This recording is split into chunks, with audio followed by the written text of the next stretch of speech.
Howdy, howdy, howdy, folks. This is Armando Gallan, and to my right, Bodie Warden. And, folks, we are on tap for some more baseball action here live from the Ohlone College Fremont campus on the basin of Mission Peak in Fremont, California.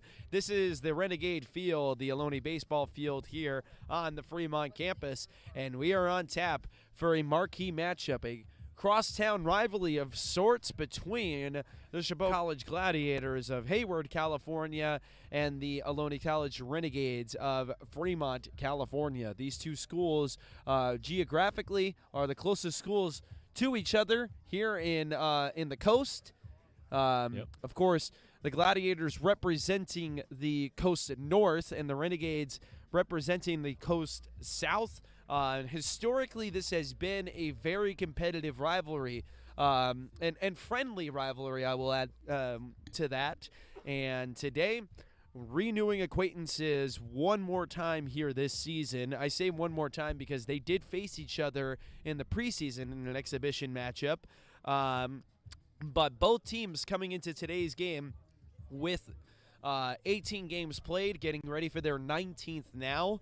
But both teams also really having complete polar opposite seasons. For Chabot College, it's been a bit of a season of misfortune for them and a 5-13 record. However, they're on a 2-game winning streak right now, threatening to make it 3 in a row. They've beaten Hartnell and Gavilan. Those are two squads that are pretty difficult to put up wins against.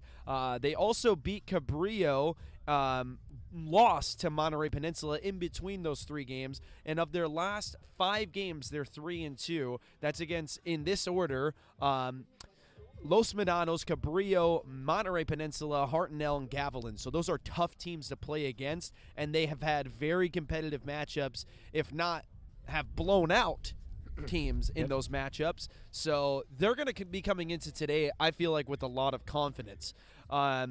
They have a team batting average of 277, and in the Coast North right now, that ranks them at 3rd as a team in hitting, with a fielding percentage of .950 that ranks the Gladiators at 4th in fielding percentage, and with a team ERA of 5.03, ranking them at 4th. So today, the big story for them is going to be pitching and defense. It's just doing the little things right. You cannot allow the Renegades to get any additional outs, any additional life. Offensively speaking, you got to retire them quick and often. Keep the base paths empty. Keep the extra base hits to a minimum and eliminate the errors. That's what they have to do today in order to win a game. And for the Renegades, they are having a wonderful season through 18 games, 16-2. However, the losses a little bit more often lately than at all this season. In the last 6 games, they've lost 2 games, both of them being on the road. One of them going against Citrus, where they lost in the 13th inning. And then yesterday at City College of San Mateo, the Bulldogs took the Renegades into the 9th inning with a 5-4 lead the Renegades had. And they ended up blowing it in the 9th inning, making the score 5-5 were the Bulldogs, and then they ended up walking away, stealing a victory with the Ghost Runner in the 10th inning with a 6-5 score. And for them, or for the Renegades today, really, honestly, the main thing is when the bullpen gets active, are they going to hold on to the lead that the Renegades will have for them if they do have a lead in this situation? Or if the Renegades have to play from behind, will this bullpen step up in that high-pressure situation and allow the Renegades to be able to manufacture themselves an opportunity to come back in such a game? Plenty of storylines that can happen down the stretch, of course, but for them, they probably want more consistency from that bullpen. They've been 100%. getting good starting pitching efforts. They've been getting good approaches at the plate. They're doing a lot of things right. Just yesterday, it didn't go right for them entirely. But in the home schedule, they're 8-0. On the away schedule, they're 8-2. And for more comments, I pass over to Bodie Warden. Yeah, I mean, they're having a great season. 16-2, that's something that Coach Curran is familiar with. I mean, dominating early in the season, whether you want to say easy schedule or not. no matter what, they're a dominating team. They've been rocking most teams they've been playing. And when it comes to losses, as we were just talking about, they're close games. And like we said, their last 2 losses have only been in extra innings. So, I mean, it's the same point that if you guys are familiar with us for the softball team, we always have a point. One big key takeaway is errors or, missed mistakes or these kind of things. But if you were to put a key point for this team this season, it's just the bullpen. It's getting late into games, as we saw the last game that was pitched was a complete game with only giving up 4 hits, 1 run. And that was just domination. And who knows if the bullpen comes in, maybe it becomes a 7-5 game or anything closer than that. So having your bullpen feel confident, come in to have the ability to just close out a game. Your starting pitching is one of the best ranked in the conference and also state. So if you can just come in, execute your pitching through 7 or 8 innings, hopefully 9 is what they're looking for. But if not, the bullpen's got to shut it out, got to close down these games. And if the bullpen can succeed, then this whole season will be practically a walk in the park for them. Yeah, and to touch more on the point that you just had, Bodie, in our previous game against Kenyatta on Tuesday, our previous home game against Kenyatta on Tuesday, Matthew Foley was the starting pitcher for that game, pitched a complete game, only surrendering a run off of, I believe it was 5 hits. Yep. He had 9 strikeouts and only walked 1 batter in that game, and it was a very strong performance. And today, making his 6th start on the season is going to be Drew Greenberg, number 35, the right-handed sophomore for the Ohlone College Renegades, and he's been having a very solid season also, so we're excited to see what he's going to be able to do. For today's game day weather, folks, I mean, you see it right in front of you. It is clear skies. It is nice. It is beautiful. It is sunny. The wind is blowing out to both straightaway right field and right center. And that's where it's whipping and lashing. But the wind definitely has the tendency, as we've mentioned in previous broadcasts, to whip and lash in many different directions as the day progresses. So the flags will tell you where the wind is blowing out in right field, and also the American flag in left center field next to the scoreboard.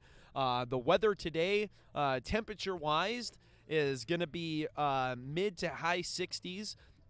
Right now we are at 66. The highest that it's expected to get to is 67 or 68. And then as we taper into the late innings, we're going to start tapering down into the lower middle half of the 60s.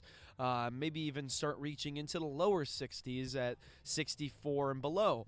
As we are on our way out of here from the Fremont campus. And it's just a beautiful day for a ball game. The windshield, there's about maybe 13 to 17 mile an hour gusts, so there's a pretty good windshield. It's going to help out your hitters, and particularly the wind blowing out to right field, going to help out your left-handed hitters today. The Renegades have a few, and so do the Gladiators. And apart from that, I mean, it's just a day that you wake up, you look outside your window, and you think to yourself, yes, let's play a ball game. Yep. And so with the national anthem getting ready to take shape here, we're about a minute behind, so I think we're going to be about maybe 4 or 5 minutes behind schedule for first pitch. So that gives you guys plenty of time back at home or at work to get a snack, get a drink, get whatever you like.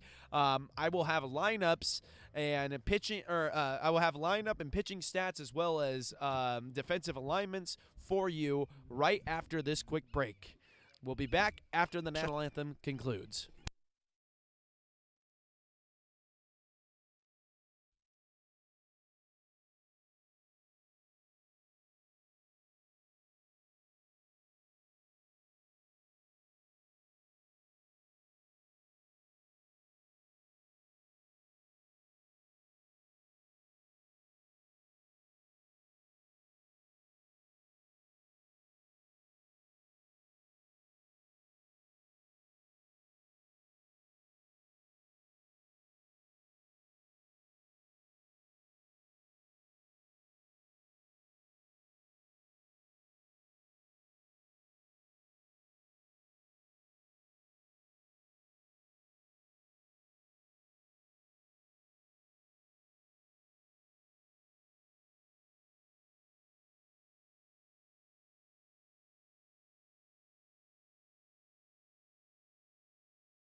right, folks. National anthem concluded, and we are going to begin first with the lineup for the Gladiators. The Chabot College Gladiators are going to be plating Winchell at the leadoff spot, followed up by Copeland, then followed up by Shepard. And Shepard he has family relations to Ohlone College's previous first baseman of the 22 season, Jaden Shepard. Not sure what the family relations exactly are, but we do know that prior here. So little nugget for those of you back home.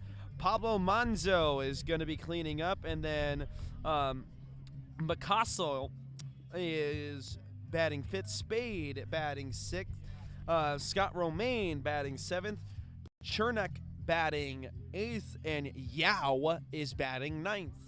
And for the Ohlone College Renegades, as we mentioned before, Drew Greenberg's out there to make his sixth start of the season. He's 2-0 on the year, and he's got 23.5 pitched with 11 hits given up, 6 runs, 5 of which are earned runs, 9 walks to 28 strikeouts, a Ks through 9 of 10.65, and an ERA of 1.90. He's one of the leading ERA pitchers in the Coast South. Currently, first in wins, second in ERA, fifth in Ks, and has the 8th most innings pitched on the season. So he's looking to add to those totals today, especially the strikeout numbers, and continue setting the pace in wins. His defense behind him is going to look like this. In the left to the right in the outfield, it's going to be Brady Hernandez, Teo Thompson, and Medina. Then from left to right in the infield, it's going to go Kashia, Vasquez, Stewart, and Canberra. Derek Bain is putting down the signs and in the squat for the Renegades. And we are ready to go here to greet the first batter, number 17, the catcher, Winchell. And for Winchell this season, he's going to be batting at a 367 to begin play. The 0-0 getting ready to come home. It's a breaking ball in there for a strike at 2:05 p.m., so it was about 4 minutes from the moment that I was talking. In there for a strike. So right on time we are for first pitch. That 0-1 missing the zone, and it's 1-1.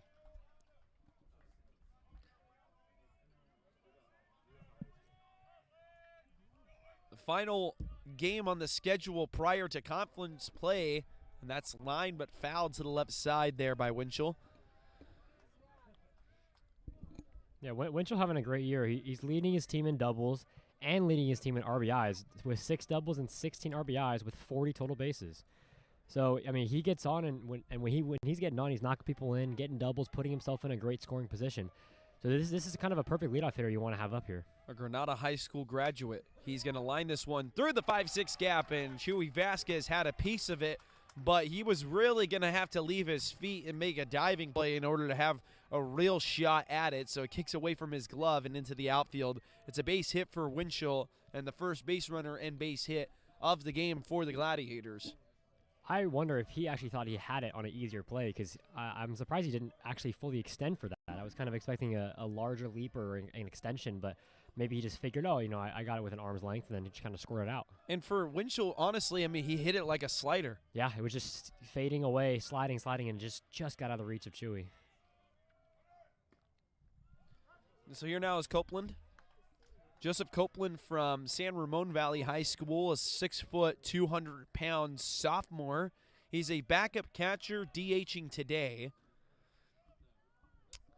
And he is DHing because he's got a .322 batting average through 59 at-bats as he's popped up into foul territory. Canberra thinks he has room, and he did, but it was right up against the fence, and that's just a tough play for him. So that will go down foul, and it's 0-2 now. Yeah, that would have been a very impressive catch. He was banking on the basket catch the whole time, holding his glove out right there, just trying to track the ball, also looking up and down at the fence constantly. So I think the wind, the pop-up dance doesn't help. You don't know where it's going to go. Yeah, especially when you're looking over your shoulder and you're an infielder. And the sun's over there. Sun, wind, fence, that's an ugly combo. 0-2. Ooh, just missing the zone there. Good pitch from Greenberg on the 0-2 delivery. It was just right at the letters, maybe a hair underneath the letters. Just outside, though. So the 1-2 getting ready to come home. Greenberg kicks and deals. It's grounded up the middle. Greenberg makes the play and flips it to first to force Winchell. So on the play, it was made on the fly, and that's a double play. What a play by Greenberg. Yeah, that was impressive. It looked like it was going to be a ground ball, but it was a line drive right on the, like, basically skirting up right above the ground. Catches it real quick. I mean, the runner, it looks like it's going to be a ground ball. There's no chance it's going to be caught by a pitcher. So you're kind of dead in the water there. Oh, hey now. Getting hit in the head is Shepard, and he will take first base. And he got hit in the head by a breaking ball, so if you want to get hit in the head ever, it is by the pitch that he was hit by.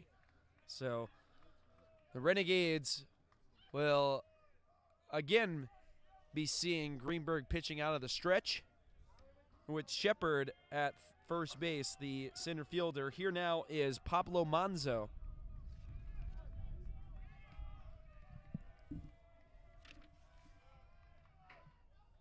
Pablo Manzo takes on the outside for a ball. He's batting at 220 through 41 at bats, so he wants to try and heat up. He does have, hey now, almost said it wrong. He has 6 RBI on the season. The 1-0, foul to the right side. And if you guys are living under a rock at all, I'm going to let you know real quick. The World Baseball Classic is in play, and the United States of America is playing tonight. And so I believe the first pitch time is 7 p.m., but Bodie's going to get on it for us real quick. It's going to be a great time. Shohei Ohtani also had a grand slam while we were asleep. 2-1 coming home. Line to the right side and foul. I honestly think it might come down to the United States and Japan one more time. Same thing again, yeah. I think those two are the most complete-looking franchises, teams in the World Baseball Classic today. So today, March 6th, USA versus Brazil, 8 p.m., first pitch. All right, 8 p.m. I definitely want to be in front of a TV for that. 2-2 coming home. Bouncing to the plate and away from Bain. Shepard's going to break for second, and he's going to be safe.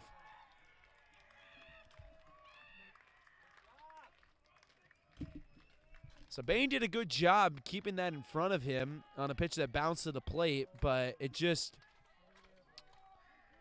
kind of bounced into a spot that he didn't initially expect, so he had to get up and go recover it. It made a strong throw back to second, but Shepard was going to be safe no matter what. So that's going to be fouled off to the right side, and we'll reset to do it again. Those are some nasty breaking pitches. I'm just watching it sling out of his arm. It's coming out like on it looks like a curveball slur, whatever it is. It's coming out, going right a little bit, and then just cuts back immediately, drops down low. I mean, if he can run a good pitch sequence with a fastball and his off speed there. 3-2, got him swinging. And so Greenberg finishes a very strong first inning where he basically did everything by himself. Nice play on a comebacker made on the fly to force the runner back to at first base for a double play, and then a strikeout swinging on a fastball up. And for the Renegades, they will have Kachia Medina and Vasquez due up. And when we come back, I'll give to you the defensive alignment for the Gladiators along with their pitcher and the rest of your Ohlone College lineup. We'll be back in 30 seconds.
We are back here on the Ohlone College Fremont campus. This is Armando Galan here with Bodie Warden, and you are watching Ohlone Baseball live from the Ohlone College Fremont campus on the Ohlone Athletics YouTube channel. And we thank you so much for joining us for your defensive alignment for the Gladiators. It's going to look like this. From left to right in the outfield, it's going to be Scott Romaine, Shepard, and in right field, give me 1 second, sorry. Bacasile. Wrote it very poorly in my scorecard, so I want to make sure that I'm practicing that name because that's a bit of a different last name. Anyways, from left to right in the infield, Yao at third base. At short is Spade. At second is Chernick, and at first base is Pablo Manzo. And then in the squat and putting down the signs is Winchell. Pitching today is Cole Aney. And Cole Aney is coming into today's game with his fourth appearance on the season, his third start. He's got 6 innings pitched and 4 hits given up, no runs, no earned runs, 2 walks to 3 strikeouts, and he's faced a total of 17 hitters. So looking for more of the same, kind of more playing an opener role he does as a starting pitcher, and he's facing Caden Kachia, who gets delivered a fastball on the outside for a strike. Kachia's going to be followed up by Medina, who's followed up by Vasquez, then Bain, Hernandez, Cambra, Stewart, Thompson, and then Hegeman. And Hegeman is at the DH spot for the Renegades. The 0-1 is on the outer half, and it's 1-1 now. Well, and this lineup is not necessarily the nicest lineup to have a start today. They are a hard crew to get out. A team batting average of .342. That's not a misprint. This team is full of 300 or better hitters. Yeah, when I look at my coach's view stats and I look at all the names, there's only about 6 guys out of everyone who's hit on this team that isn't above 300. It's incredible. Kachia, opposite field approach to left field, and breaking in there to make the play is going to be Scott Romaine for the first out of the inning.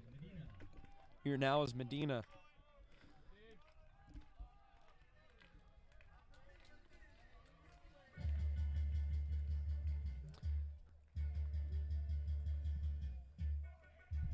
Medina is coming into today's game as the second best walker in the South. And he has accumulated the most walks on the season for the Renegades. On top of that, an above 300 hitter. He's walked a total of 16 times this year, accumulated batting average of .354 and an on-base percentage of 49.4%, .494. He swings and misses at his 1-0 delivery, and he's even in the count, 1-1. Yeah, I was looking for Medina's name on my sheet, and I had to look down all the way halfway, and I'm like, oh, he must be in a slump. His numbers must not be that good right now. He's still hitting .354. Just shows you how good this team is. That is line into the right center field gap for a base hit. So that'll be the first base hit and base runner for the Renegades. Give it the credit to Jordan Medina. Here now is Chuy Vasquez, who is a 400 hitter. And he has 26 RBI on the season, the team leader in that category, second best in the South in terms of hits, in terms of RBI, and a co-leader in triples in the South with his teammate Teo Thompson. And they have been leading the South in triples for quite a while now. Vasquez is a top 3 best hitter in all of these categories. Doubles, extra base hits, plate appearances and at-bats, hits, RBI, and triples. Wow. What a year from him. Yeah. So the 1-0 getting ready to come home, the bench coming unglued, and lively here early as the 1-0 is inside and it's 2-0. Yeah, they want some early runs, especially against a group like Chabot who, I mean, maybe their records don't match up perfectly, but they're always going to be rivals. They're always going to try to play their best they can against each other. So you want to come out here and make a statement. If you folks heard that just now, excuse me, I apologize. 2-0 is going to bounce to the plate, and it's 3-0. Got a T sitting next to me because I have this lingering sinus infection that just will not go away. It's been the better part of a month now that I've been battling this thing. But we're here now with Chewy Vasquez and the 3-0 count in there for a strike. And Aney doesn't want to get in trouble early here. He wants to control the pace of this game very quickly. And one of the things that we were going to talk about was the Gladiators. They want to approach this game at their own pace and not allow the Renegades to get an early rally going. They probably, maybe riding a little bit of an emotional low, although you can hear that that's not the case, but a little bit of an emotional low after losing an extra innings yesterday. That does something to you a little bit, kind of humbles you. And so for the Renegades, they want to jump out in front early and show that that was a fluke. And they're off to a good start with that, with 2 base runners on now as Chewy Vasquez walks. And here now is Derek Bain, the left-handed hitting catcher. And you don't want to have to walk Medina and Vasquez, because now you have Bain up, who is one of the greatest hitters on this team. I mean, he has 18 RBIs and a total of 31 total bases. He's going to get on. He's hitting a solid 327. He has some of the best approach at bats I've seen on this team, and anytime he's in a clutch situation and he needs to bring guys in, he will. Bain takes for a strike on the inner part.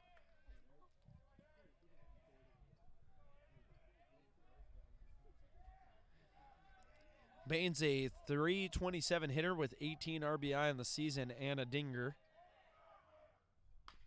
He fouls this one off to the right side.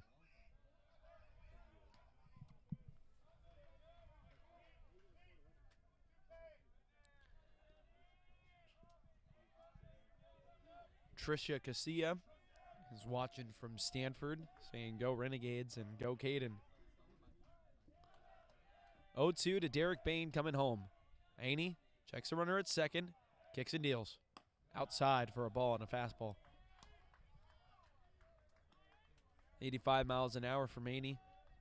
The wind blowing just straight away right field, so Bain really wants to get under one and drive it. Yep. 325's calling his name. 1-2. This is up the middle, and it could score a run. Rounding third is Medina. The throw cut off into third base, and so it'll be an RBI single for Bain, and the Renegades have a lead early. It's 1-0. Great swing. Just watched it through the plate.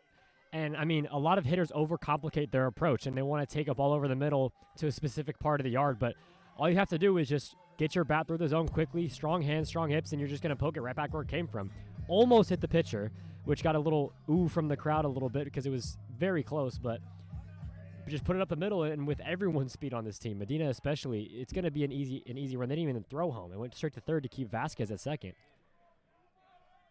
And so here now is Brady Hernandez.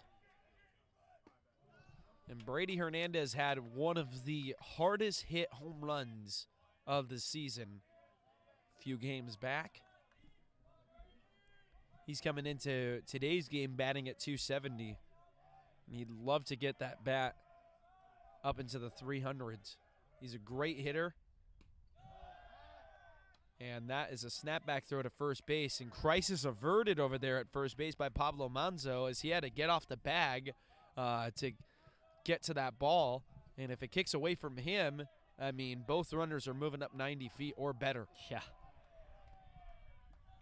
So crisis averted. It's 1-1 now for the Gladiators. Aney kicks and deals. This is grounded weakly so to the third base side. And a strong throw to first base. Got him just in time there.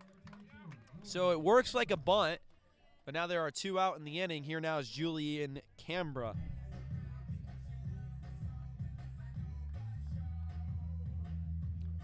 And great work, too, from the first baseman. He just snagged that pick. I mean, if he doesn't have good hands, that's scoring 2 probably. Yeah, definitely. And Yao had to hurry the throw a little bit because he's playing some deep depth at third base and had to make a play on the run, which is incredibly difficult for him. So a good pick at first base by Pablo Manzo, a second time around in as many plays. Yep. And for Yao, he's going to get back in the dugout in a minute and pat his guy on the back and say, hey, thank you. Yep. Canberra's ahead in the count 1-0. A co-leader in home runs for the Renegades. He's going to ground this one over to the second base side, and Chernick with a strong throw to first in time for the out. So the Renegades get exactly what they want, which is an early lead. They leave 2 on the shelf, however, and strand 2 runners. Score is 1-0 here on the Fremont campus, and we'll be back in 30 seconds with second inning action live from the Ohlone Athletics YouTube channel.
Berkosile, Spade, and Scott Romaine all due up here in the top end of the second inning for the Gladiators. And folks, real quick, especially with this last name in particular, if you guys are hearing, especially you Gladiator folk who are joining us today, that we are pronouncing a name incorrectly and you have a correct pronunciation on you, do not hold it, send it in.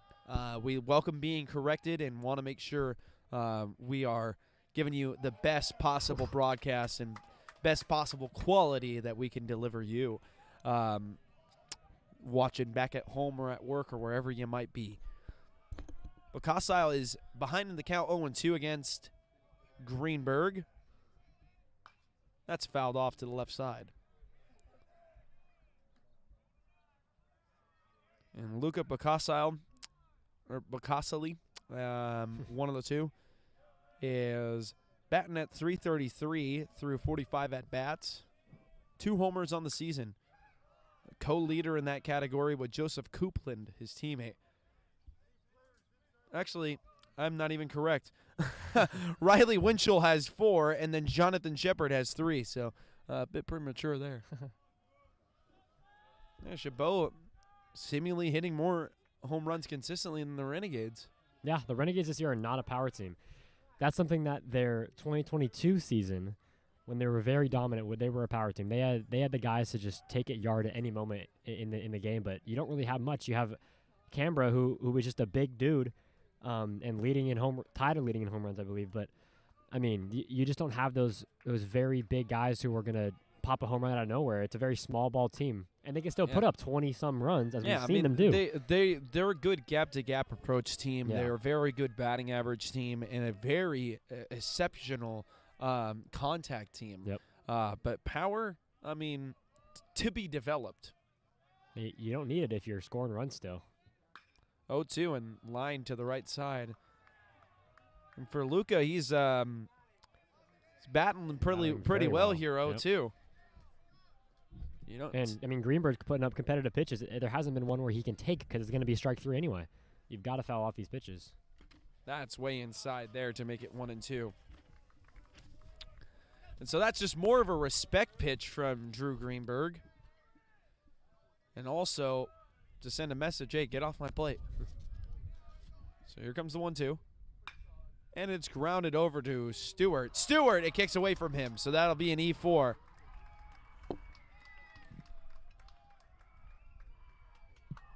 That honestly is more than just a simple error, because for Greenberg, that's very frustrating. That's a long, grueling at-bat that he had to pitch extra pitches in to get a routine ground ball, a ground ball that he deserved from a 6-pitch at-bat with only 1 ball thrown. And to have a ground ball in Greenberg's like, oh, sweet, I'm out of this at-bat, 1 out on the board, and then your defense can't back you up. It's frustrating because now you got to pitch out of the stretch and pitch with someone on base. And Spade, who wanted to try and bunt to get Bacosely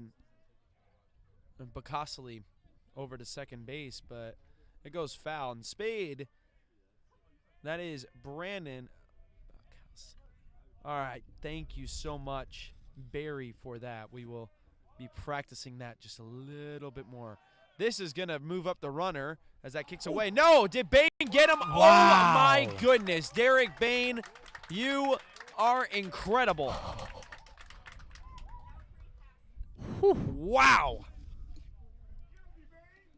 What a throw. I was looking down at the chat to That is the second time he's done that this year. That is. You know what? I'm never going to doubt Bain again. He is impressive. Spade now behind 0-2. Fouled off to the left side. I thought for sure the runner was safe. I thought for sure Luka was safe.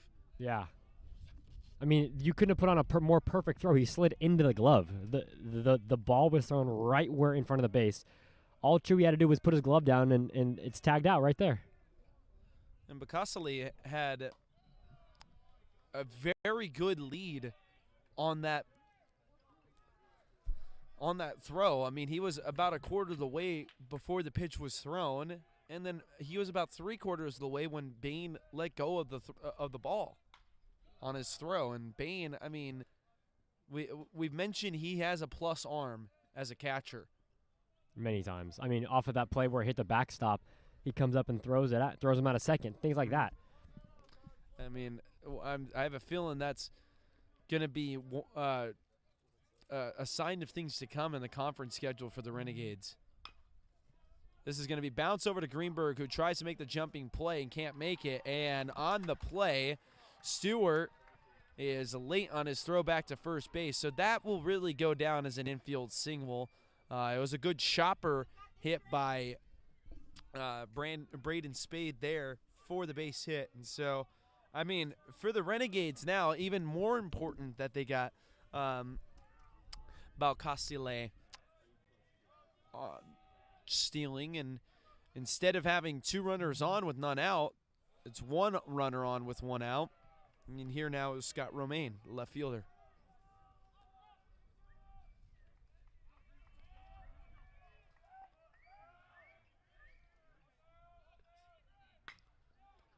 Line over to Kashia, who makes the play. Wow. That's now 2 line drives that are pretty impressive plays being made out there on the field. And, I mean, Kashia had that exact play on Tuesday against Kenyatta. Yep. I mean, there's a reason why we call that the hot corner. Here now is Chernick, the second baseman.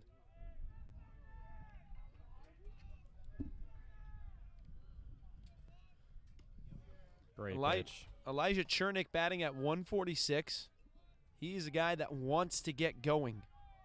He's recorded that through 48 at-bats on the season. And he started a majority of the games for Chabot College as he swings and misses there, and it's 0-2. 14 starts out of 18, now 19 total games. So this is his 15th start of the season. 0-2 coming home. He swings and misses. And Bain is going to tag him out for the final out of the inning. And so Greenberg just off to an incredible start early on here. 2 strikeouts, flash of the leather in the first inning, and just looking very, very solid so far. So we'll be back in 30 seconds after this break. Renegades leading by 1. It's 1-0.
We're in the bottom of the second inning, and due up here in the home half of the second inning is going to be Stewart, Thompson, and Hegeman. Three bats that really have been coming alive lately for the Renegades. And in Cam's case, dealing with a shoulder injury early on in the season and really starting to work his way back into midseason form. Very, yeah. He turned his batting average around on a dime. I mean, he was hitting in the low 100s for a majority of the season. Now he's at 357. Talk about a hot streak. He's probably been getting on, probably getting a hit over 60% of the time in these recent games. And we mentioned how great of a bat Chewy Vasquez has. Let's mention how great of a bat Joaquin Stewart has. He's the best batting average hitter in the Coast South, the second best doubler, the fourth best RBI hitter, seventh in extra base hits, and ninth in total hits. And so, really, honestly, the two bats that are the pillars of the lineup is Stewart and Vasquez early on this season. He's going to line this one through the 5-6 gap for a base hit. And that's the reason why Joaquin Stewart just really does everything he can to get on base. Oh, yeah. And so here now is Teo Thompson. Flashes of power, flashes of speed, flashes of contact. You get a lot of everything from Teo Thompson. He does a lot right and very little wrong for the Renegades. Batting at 371 to begin play. He's going to bounce this one over to Aney, and Aney throws to first in time for the out. Moving up is Stewart. Yep. Productive out no matter what. And, I mean, I'm loving this right now with Hegeman up. I mean, Cam Hegeman up right now with a runner at second, with a speed runner at second base. A base hit scores easily. So Cam, all he's got to look for is just a simple base hit up a gap somewhere, ground ball in the infield, a little liner out at the outfield. That can be his productive at bat. Just keep the line moving. So Cam Hegeman, he had a towering home run on Tuesday against Kenyatta. His 0-0 getting ready to come home. In there for a strike. That was one that he wants back. Yeah, he had a towering home run over the 347 sign. And those were one of those home runs that I called it while it was still on the fly. You saw it off the bat and you were like, not a chance. Not a chance of staying in the park. Out in front on that one, and it's 0-2.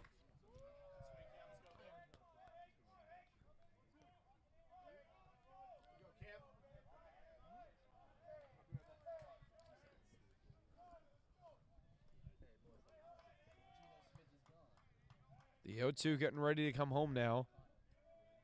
Here it comes. Just missing the zone by Aney there. Good pitch. Yeah, it's a great two-strike pitch. But I think for Cam, I mean, he just saw that pitch and he swung out of his shoes for. So easy recognition, especially from it being the previous pitch.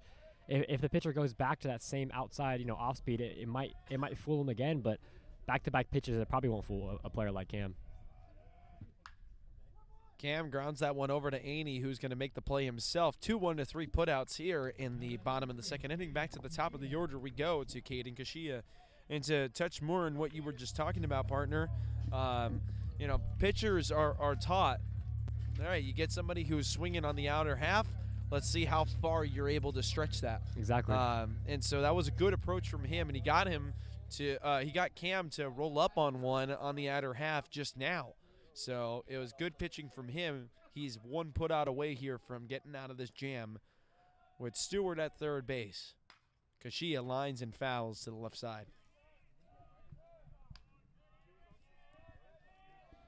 Kashia, I mean, anyway, for the last game at home that I was here, had a bit of a slump when it came to runners in scoring position. He had the most runners in scoring position from any player during that game, with I think bases loaded twice and runner at third at a time, and he couldn't bring him in. It would be a line out up the middle of the field almost every at bat. It'd be a ground ball, right back up at the shortstop, which if I were watching film or if I were thinking about maybe he'll do that again, if I were the shortstop, I'd be leaning over to the middle of the field here. A one in there for a strike, and it's 0-2. And yeah, I mean, Kashia, he had a base hit in his first opportunity and then got caught stealing.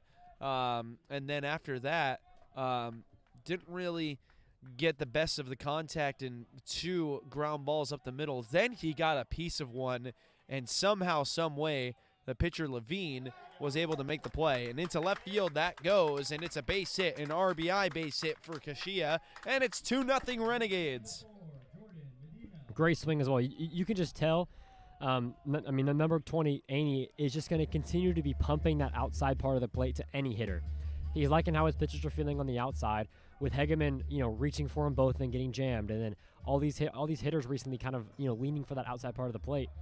If he can just continue doing that, then he'll be happy. But Kashia knew it. Kashia read it. All he had to do was poke the bat out. The velo will follow off the exit velo of the bat, and it's a free run for him. And so now Medina ready to swing the bat, and he got a piece of his 0-0 delivery and fouled it back. It's 0-1.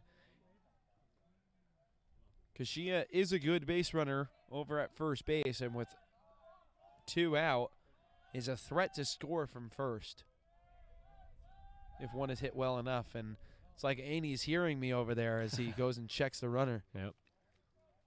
A lot of people here know too that Kashia is a very aggressive base runner. He got caught, not necessarily stealing, just picked off between second and third last game here at Ohlone College, and so he's very aggressive on the base paths, which is exactly why they're picking off twice now, keeping him humble on that bag. All right, you got to get him the 3rd time now. Oh wait, we don't have that rule. I know exactly. I wouldn't be surprised though if they go to the well a 3rd straight time to try and pick him off, to really throw off Medina's timing. They won't. The 0-1 delivery just above the letters of Medina, and it's 1-1. But to second your statement there, though, I bet they will go back once or twice more in this at-bat just to slow down the whole at-bat. Keep Medina not really ready for the pitch that's coming up. 1-1. Medina to left field. Is that going to leak fair? It does not.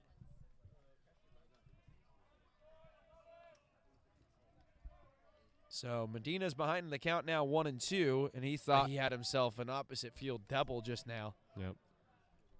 So that was hit well out there. It one hopped over to the 315 side of the fence. And if that would have been hung fair, that really would have been a good piece of hitting from Jordan Medina. Yeah, very Still good. Still a chance. The 1-2 coming home from Aney.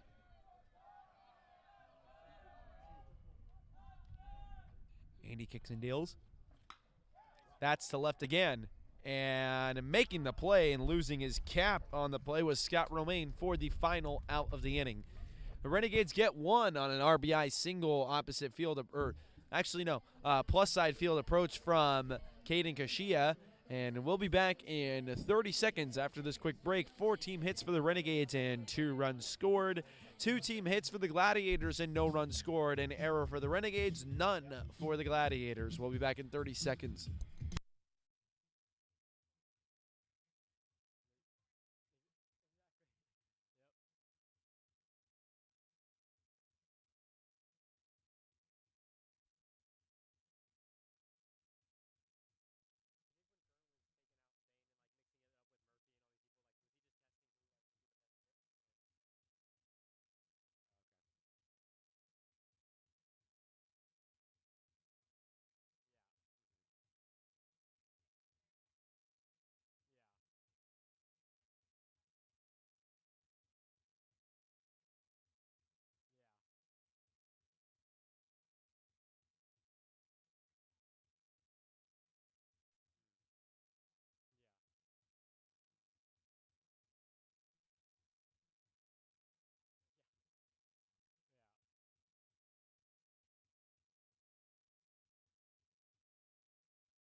Yao, Winchell, and Copeland all due up for the Gladiators here in the top end of the 3rd, where they find themselves trailing by 2 runs.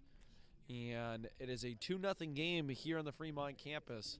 Still plenty of time left to go. Still the final inning here in the early innings before we reach the middle innings of this game. So the Gladiators would like to try and get a little bit more going with 2 team hits so far. And then this is the final batter through the first trip through the order. And the home plate umpire says it hit Yao on the left shoulder. So they will have a base runner with none out. That'll be the 3rd time in as many innings that they will have a base runner with none out. They have to do something here now with the leadoff runner. Yep. With the leadoff base runner. Opportunities like that don't always arise. If you're getting, kind of gifted with a free hit by pitch on the first pitch of the at bat, you've got to take advantage of it. Especially against this pitching staff. This is grounded to the left side. Kashia, nice play in the hole. Throws to first, but it's going to be wayward. So I'll wait for the official score, and I think the official score is going to be an E5.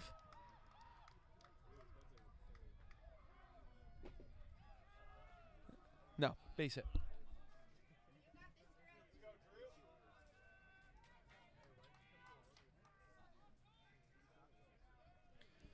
So it'll be a base hit for Winchell and Copeland now with 2 runners on and none out. Best opportunity for the Gladiators. That 0-0 is bounced to the plate, 1-0. Yeah, this is where Greenberg's going to have to dig really deep. He's going to have to show this team and then show the opposing team, Chabot, why he's so good and why he can be here at any moment. I mean, he is looking back to runners, but I would say he's not very nervous. He's playing confident, getting the pitches he wants to throw. 1-0 inside, and it's 2-0.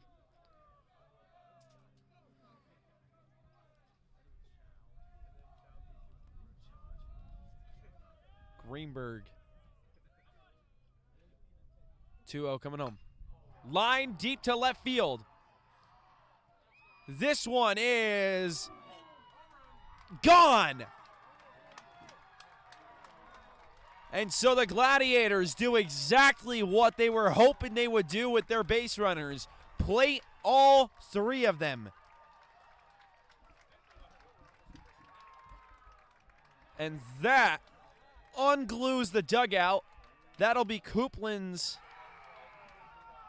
3rd home run of the season. His 10th, 11th, and 12th RBI on the season. This game gets completely flipped on its head now. The Gladiators lead by 1. Wow. I mean, that was a perfect swing of the bat. Calm, poised, great load, unloaded the hands. But, I thought that was going to be significantly farther than what it was. I think the wind helped knock that down. And Hernandez in left field almost robbed it. I think I want to say it was in and out of his glove based off his reaction. Yeah, it touched his glove. That's why I hesitated on the call because it was very close. I knew for a fact that it was gone, but it looked like Brady was going to have a shot at it, and he definitely did.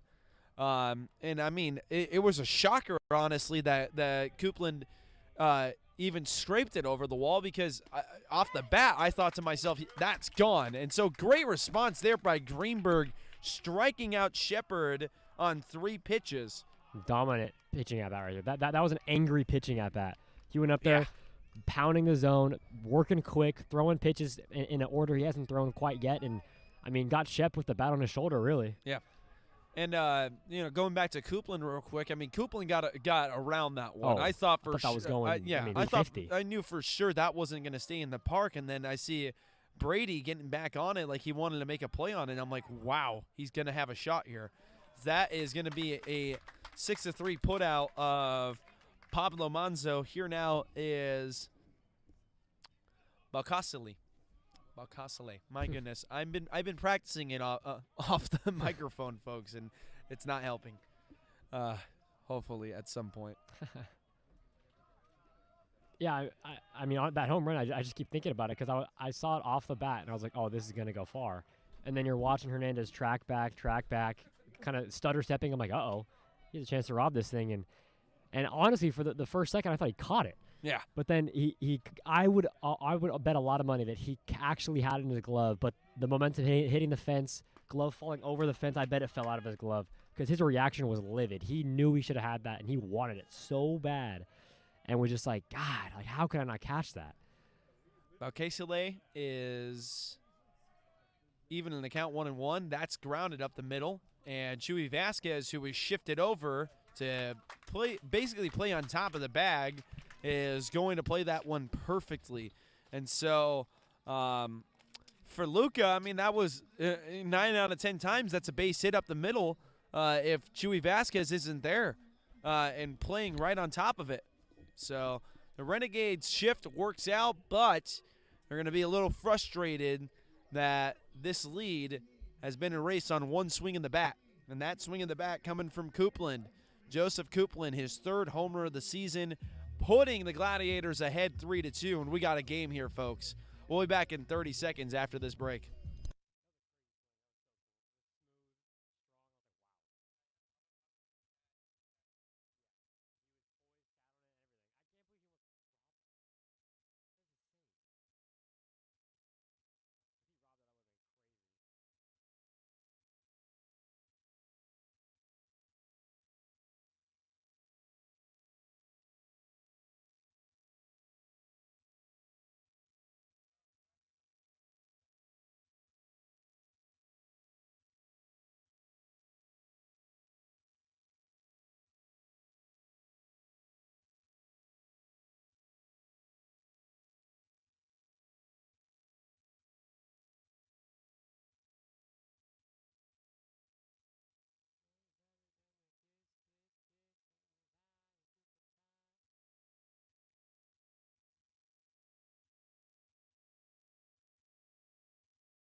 Chewy Vasquez to begin the home half of the 3rd for the Renegades.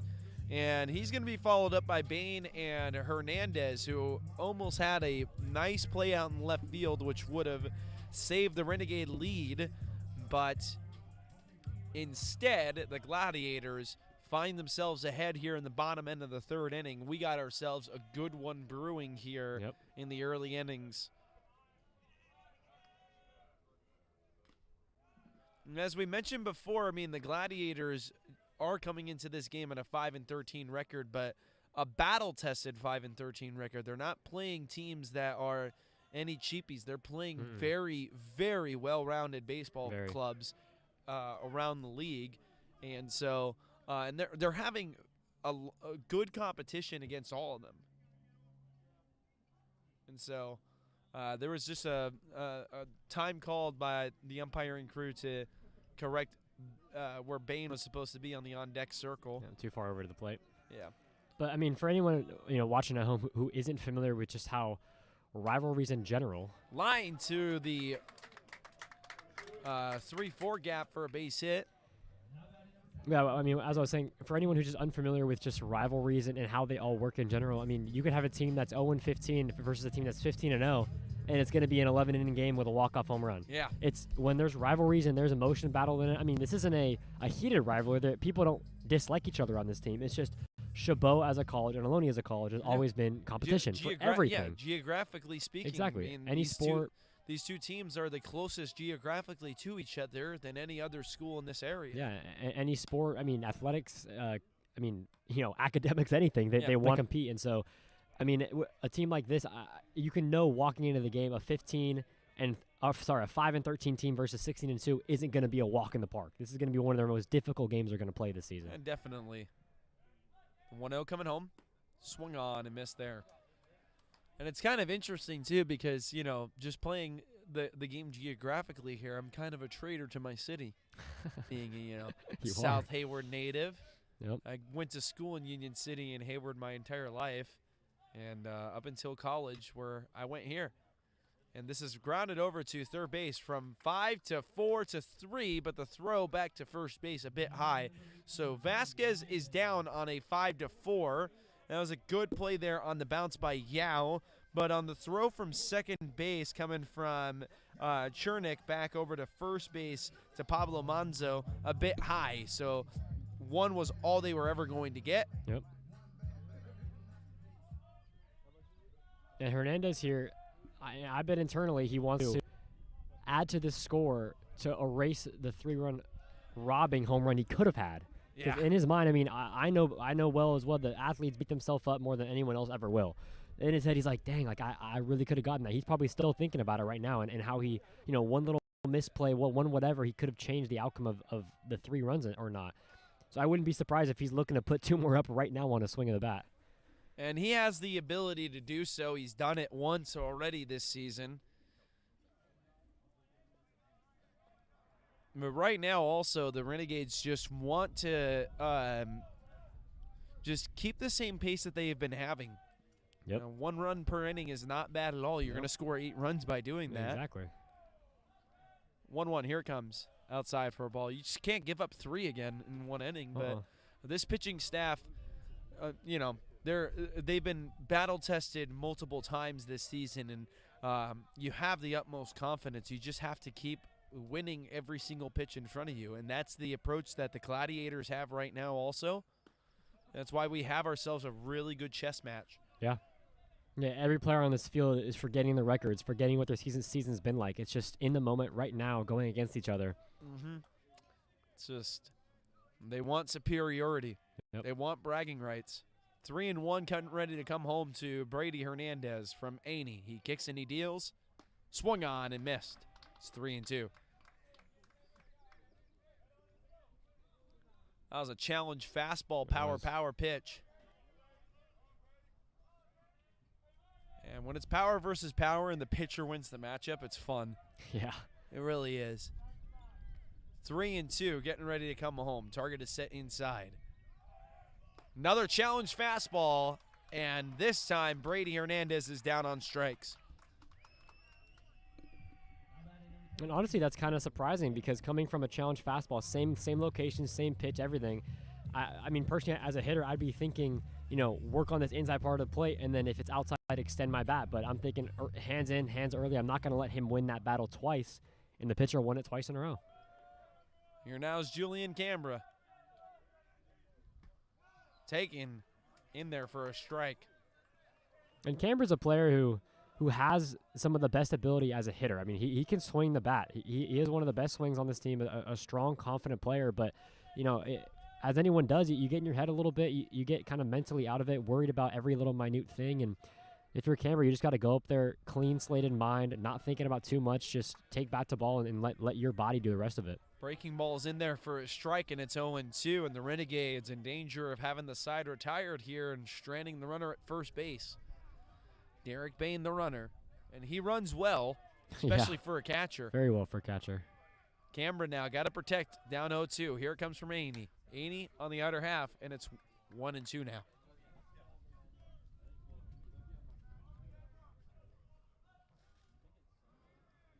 So Cambra wearing the 22 on his back, ready for his 1-2. Aney gets the sign. He's going to kick and deal. Here it comes. And it's a breaking ball swung on and missed on the outer half for strike 3. So Aney with back-to-back strikeouts after surrendering his a base runner, and his defense making good plays behind him as well to retire the side very quietly. This will be the first time the Renegades will not push across a run and will find themselves trailing by 1, a score of 3-2 as we head into the middle innings. Top of the 4th due up in 30 seconds. It'll be Spade, Scott Romaine, and Chernick due up.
All right, we are ready to go here.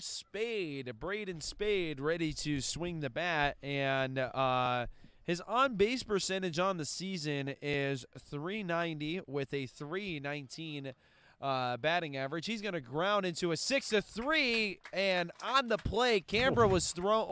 The throw to Canberra pulled him off the bag, so he had to make a spinning tag over to Spade, and Spade caught a very bad part of that exchange, but he'll walk off without any additional physical injury, just a little bit of a insult to injury on the tag there, but comes with the territory. And on the first pitch of the at-bat, Scott Romaine decides, I don't even want my name called. I just want to get a base hit.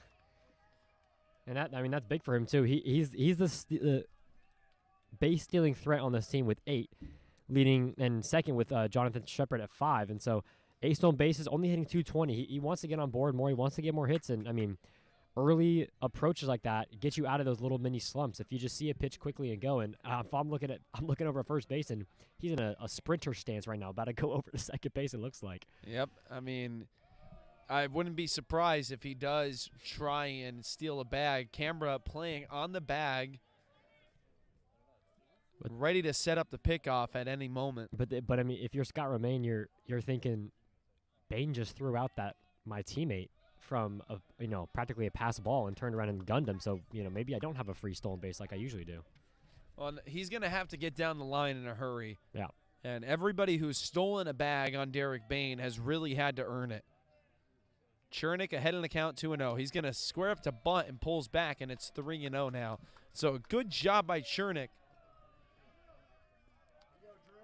And as we mentioned before, he is a bat that really wants to get going. Yep. Struck out in his last opportunity, but now has the ultimate hitter's count. 3-0, and he's got a 4-pitch walk. So don't look now. Here comes Yao with 2 runners on.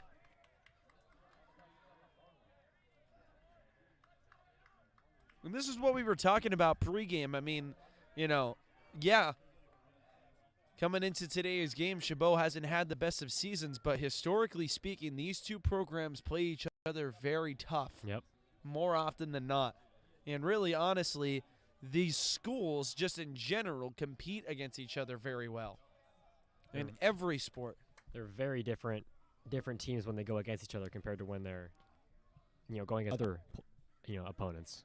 Yeah, definitely. And so, Yao, the third baseman, is behind the count 0-1. Here comes his 0-1 now. Fouled back to the right side into the screen, so he's 0-2 now. I don't know if this is a misprint, but I see a hitter who has 2 at-bats, 1 game played, hitting .500. Number 90, Caden Shaw, number 90. I'm going to have to take a look at that. I see it too. Wow. Yeah. That's popped up into the right side and they foul. made 90 baseball jerseys and had the number 90 on them. Yeah, what are you, a defensive lineman? Yeah, that's crazy. I mean, it's very rare you see anybody wearing a number that starts with a 4 or up. Yeah, I was gonna say 4 or higher. You rarely see. I can't even. Only 4 I can think of is, oh my God. I can't even think of number 42. Of course, Jackie Robinson. Jackie Robinson. I couldn't remember the name. I was gonna say Jackie Chan, and I was like, that's not. That is not the name. I'm glad I had the dynamite drop in there. I'm like, oh, of course, Jackie Robinson, duh. Well, I mean, you don't see those numbers anymore because they're all retired. So. Yep. 0-2 coming home. Bounces to the plate. So the count now is 1-2. Winchell, who's 2 for 2 on the day, is due up next. So the Renegades would love to find a way to retire Yao, and Yao would love a chance to get on base here. A little snapback throw to second base to pick off the runner. Scott Romaine to no avail. But that just really, honestly, that's just one thing and one thing only. Break up Yao's timing.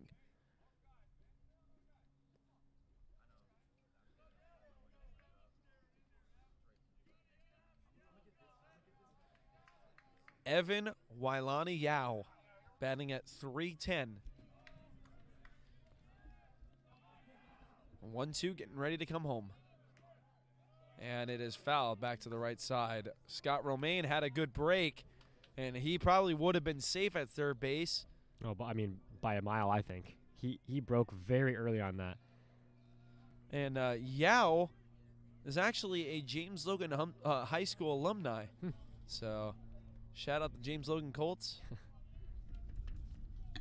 1-2, getting ready to come home one more time. And it's a snapback throw to second base again. I know the James Logan High School baseball program has since gotten so much better since I've left. They were in a rebuild state when I was a student. That was over 5 years ago now. But they were in a state of rebuild for quite some time. And it took most of my high school career until they were really honestly a competitive program again.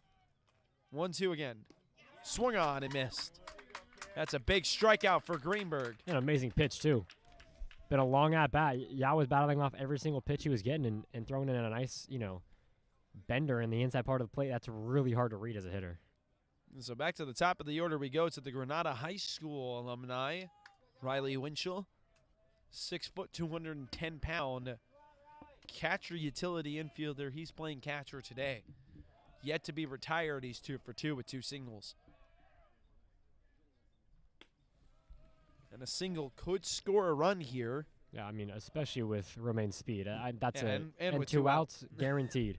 Guaranteed run right there on a base hit. So Greeny looking for just either a simple, rollover or a strikeout here, honestly.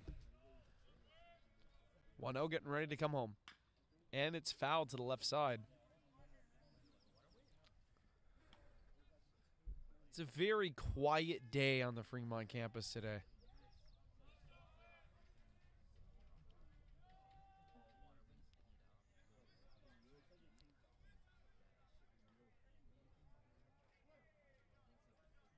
One coming home. And a snapback throw to second base again.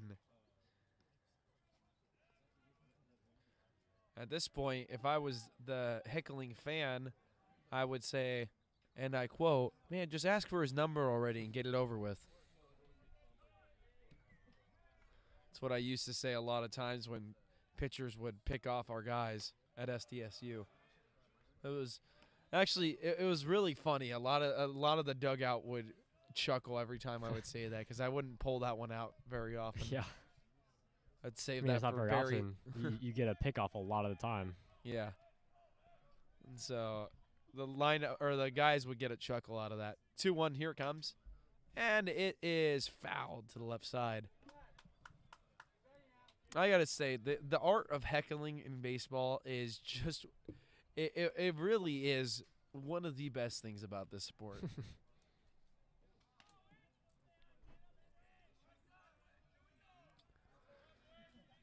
So 2-2 the count now.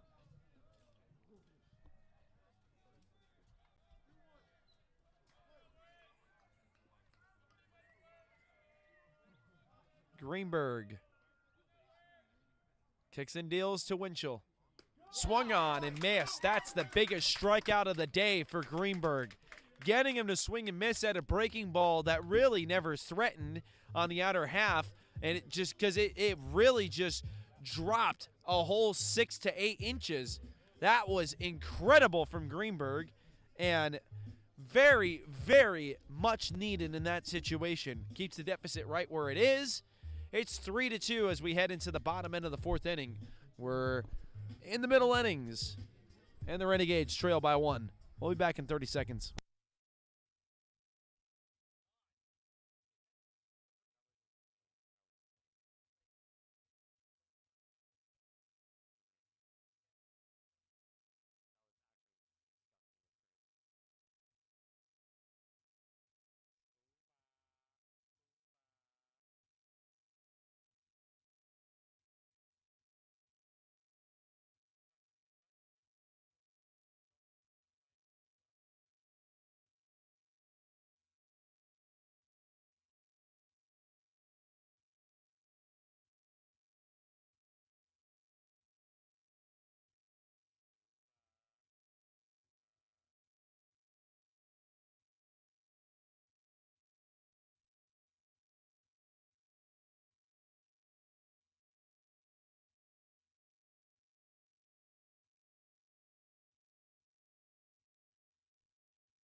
Stewart, Thompson, and Hegeman all due up here for the Ohlone College Renegades, who find themselves trailing by one early here. Well, not too early anymore. We're in the middle innings now here in the fourth.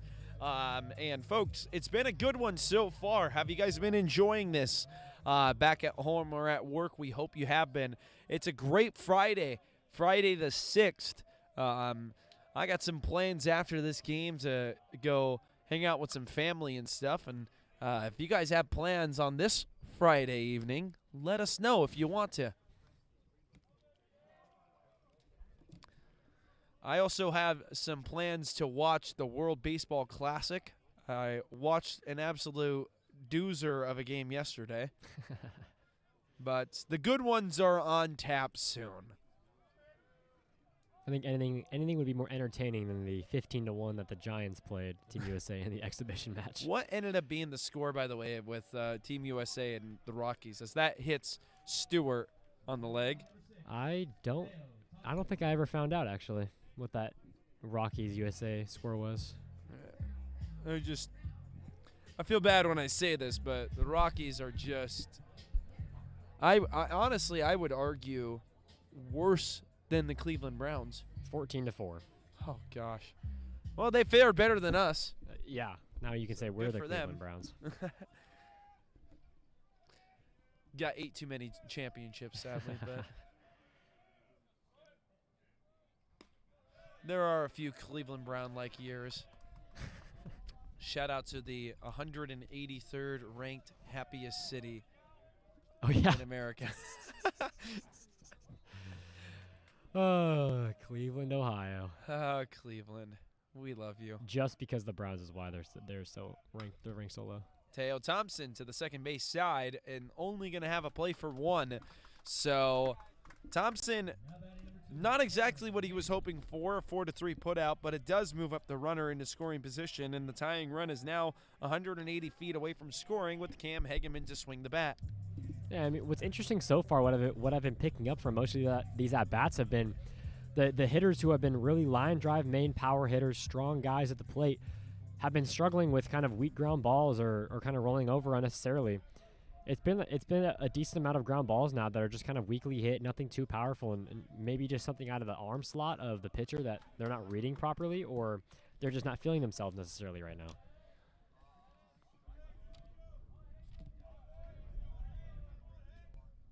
And for Aney, he's making his third start now. This is going to be the longest he's ever pitched in a game.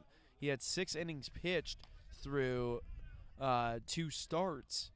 Now working through his 4th. And Hegeman, even in the count 1-1, outside for a ball.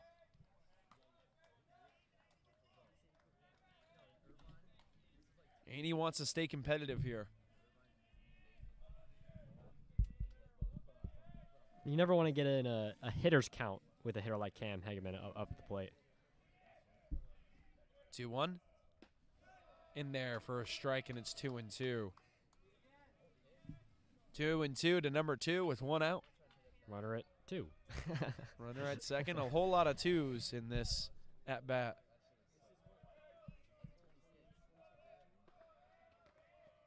The 2-2 coming home from Aney. Just outside. And it's 3-2. Yeah, that's an amazing take, too. Off speed on the outer part of the plate. Hasn't seen that this at-bat yet.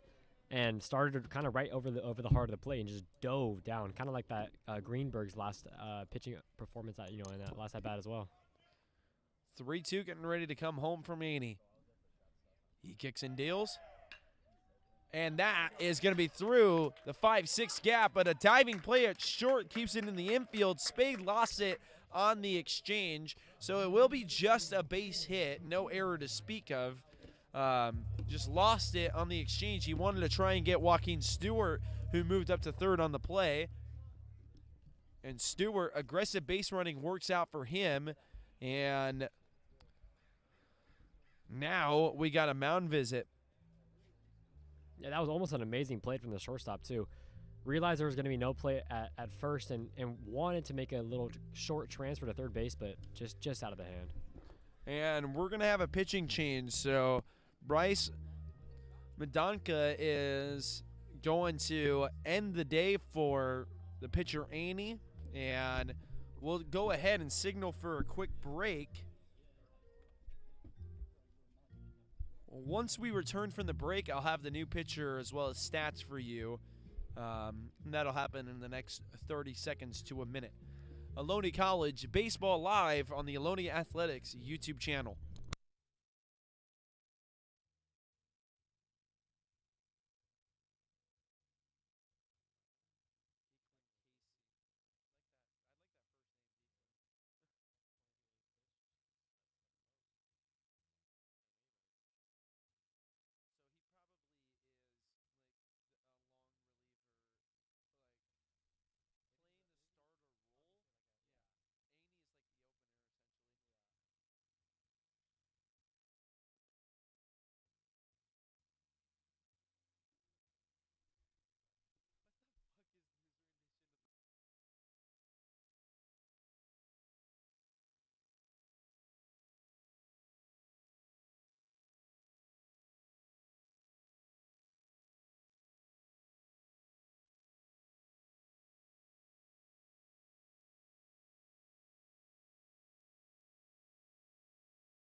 All right, we are back here, folks. It's going to be Declan Casey, number 11, who's going to be pitching for the Gladiators, making his 7th appearance on the season. He's got a 2-2 record, a 3.18 ERA. He wouldn't be in line for any decision quite yet, as long as the score stays the way it is. He's got 22 and a half innings pitched with 9 runs, 8 earned runs off of 25 hits, 10 strikeouts to 10 walks to 13 strikeouts, and has seen 83 batters and surrendered a batting average against of 301. So he would like to try and miss more bats in this appearance, but a 3.18 ERA is really nothing to scoff at. That's a pretty good ERA to have in any level of baseball. He's facing Caden Kashia, who's behind in the count 0-2. His 0-1 delivery was fouled back to the screen. And so the 0-2 is getting ready to come home now. Here comes. Grounded over to short. This could score a run from second to first. Not in time. They almost had the double play to erase the run scoring.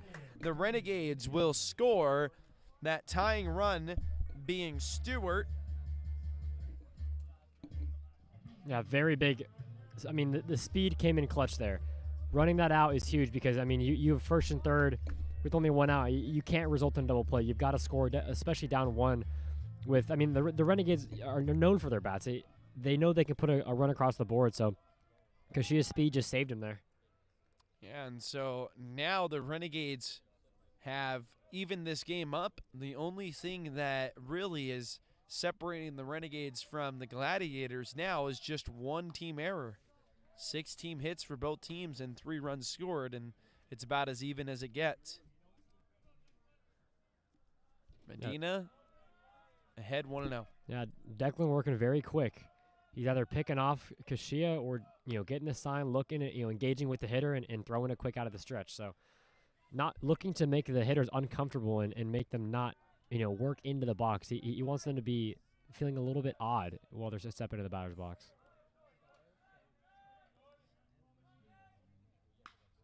To left. Is that going to stay fair? It does! It falls inside the line. Kashia, he would have had a chance to score, but it goes over the wall for a ground rule double. So that might have just stolen a run away from the Renegades. 100%. Kashia's speed, his aggressiveness on the base paths, which we've seen. He was, 2 outs, too. He's running to score that 100% of the time. But, just couldn't. That ball scooted over the line, over the fence just barely. an inch probably or less is what it went over the wall. Renegades have their shortstop, Chewy Vasquez, to swing the bat now as the 0-0 is outside for a ball, and it bounced to the plate. It's 1-0. And so arguably the best bat on the team to swing here with 2 runners in scoring position. 1-0. Missing the zone, and it's 2-0. You do have the base open over at first base, but with the left-handed swinging Then you got Derek Bane behind him. Yeah. I don't know if you want to take that chance, but if the Gladiators do want to take that chance, they will have the bases loaded with 2 out. And time is going to be called by Declan Casey, as it seems like there might be an issue with the pitch comm, and they're going to is that an automatic walk then? Actually, I don't know. It almost looked like they were trying to I don't know. I think they gave the automatic walk sign because Chewy was in the count 2-0, so even if there was a pitch clock violation, it would have made it 3-0. So I think it's an intentional walk. Yeah.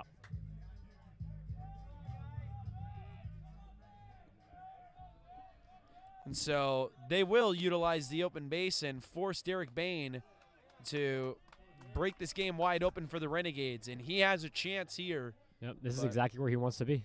He loves these deep situations when there's runners on base for him to score them. He delivers a lot of the time. And so the 0-0 was in there for a strike. Here comes the 0-1. Swung on and missed, and it's 0-2. Derek Bane behind in the count. Between a rock and a hard place. Just needs contact now and needs to battle. Has a lot of open gaps, left side of the field, third base playing on the line. Casey kicks and deals. Up the middle, and it kicks away from the shortstop. Medina rounds third, and there will be no throw. The Renegades take the lead. And we'll wait for the score officially, as that did bounce before it made its way to the shortstop Spade, and it had a bad hop, but they are going to say that that's going to be an E6. So you're going to mark that an E6, resulting in 2 unearned runs scored. The run scored, Kashia from third base, Medina from second base. Going to second is Vasquez, at first base is Bane. Here now is Brady Hernandez. Well, and that's what I mean. That was a difficult play. It's hard to scoop that up and make a clean play to second, but I think in the grand scheme of things, if you're a shortstop, you got to almost act as a catcher. Keep it in front, block it off your chest and do a short flip to second base to get some kind of out. Brady Hernandez swings and misses, and it's 1-1 the count now. And that's a play that, later today when this game is over, you might be thinking to yourself, wow, that was the difference. Yep. And Brady on that previous swing, pulling his head, looking over the fence to where the ball's going as it's by him, and he looks over third base coach and he just points at his chin. Keep your chin in there, keep your head in there. He's been swinging for home run swings every hack practically. 2-1. Check swing and no go. It's 3-1.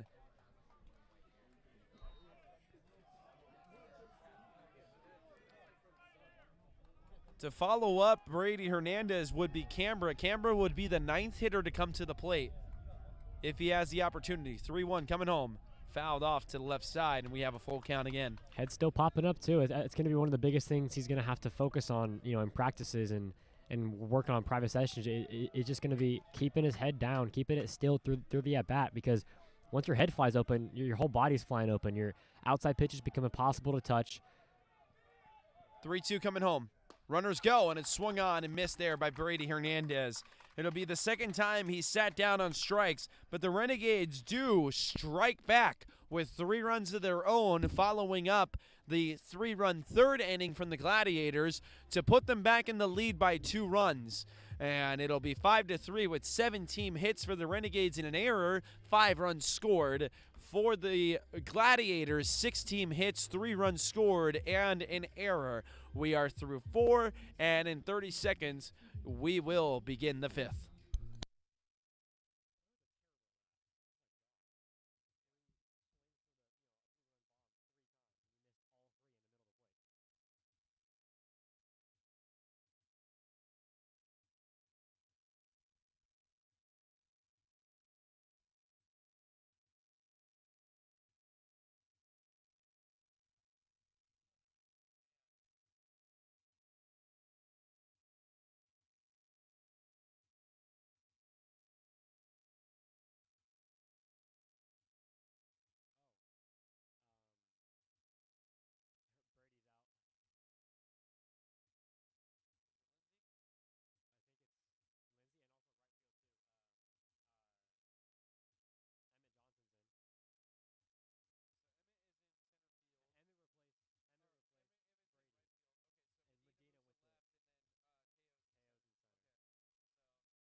All right, folks, we got a defensive change to let you know about. Brady Hernandez, who was in left field, is out of this game now, and all the outfielders are going to shift to the left. So Medina is in left field now. In center field is Teo Thompson, and then in right field is the new outfielder Emmett Johnson. This is grounded over to third base, and Copeland down on one pitch. Copeland had the home run previously, but I guess he really didn't want me to give him any credit for that on a one pitch at bat, 5-3 put out.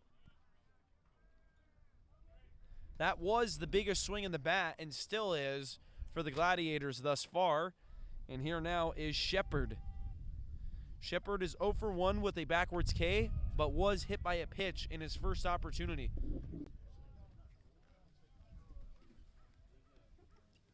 Wind continuing to pick up, rustling the trees around us. Oh, definitely. The wind is going to do what the wind does. This is going to be a tough running play, but making it is going to be Kashia for the 5-3 put out. Here now is Pablo Manzo.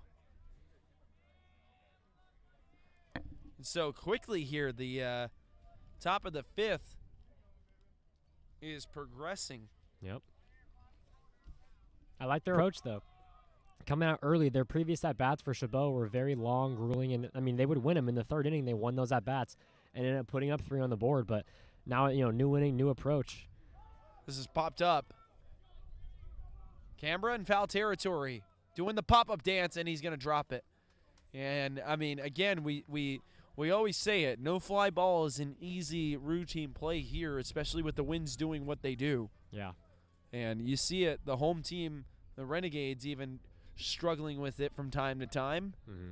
And Canberra has yet to have an easy play on the fly today. Not easy. Yeah, as frustrating as it might be, because that could have been a very quick inning for Greenberg if that wasn't out right there. It's a hard play. It's not guaranteed. It's a very difficult athletic play, in foul ground, especially ranging over to the opponent's bench. The 0-1 is fouled off to the left side, and Pablo Manzo now going to have to protect behind 0-2. Greenberg would love for this fifth inning to be retired as quickly as it's seemingly going to. In the outer half, and it kicks away, but good job blocking it by Bain, and it's 1-2.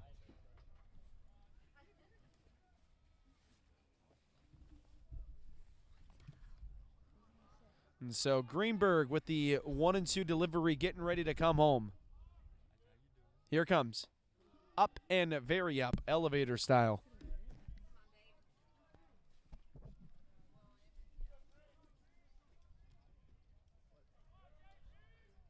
Two and two the count now. Greenberg looking to close it out on this pitch.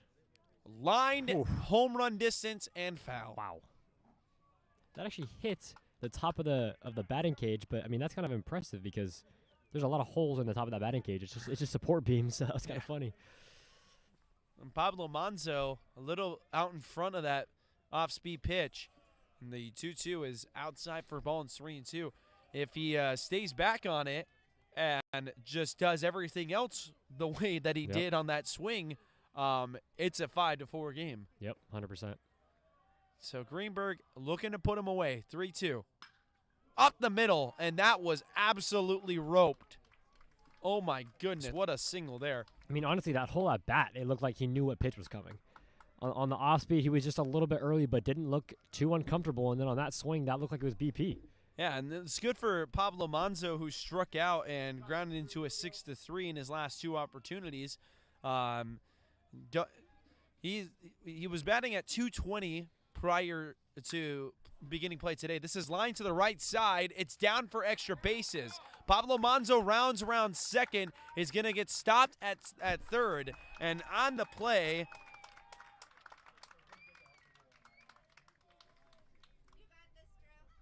Bocasile with a double opposite field approach down the right field line. Good piece of hitting from him.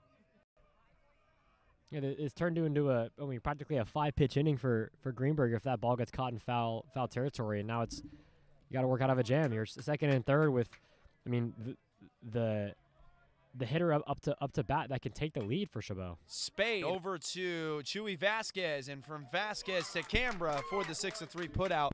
And before I was going to say, wow, this inning, the perplexion of it seemingly flipped on its head, just like that, it's over. And so for the Gladiators, I mean, a frustrating inning for them. They get 2 runners on, but they strand them. And the reason why they strand them is because they got them on with 2 out. But, you know, if you get your runners on with less than 2 out on that ground ball there, that scores a run. So they're looking to emulate that approach just a little bit sooner. And for Greenberg, hoping that that is the last of the dramatic innings for him. 5-3 the score, and we'll head into the bottom of the 5th. Due up for the Renegades, Canberra, Stewart, and Thompson.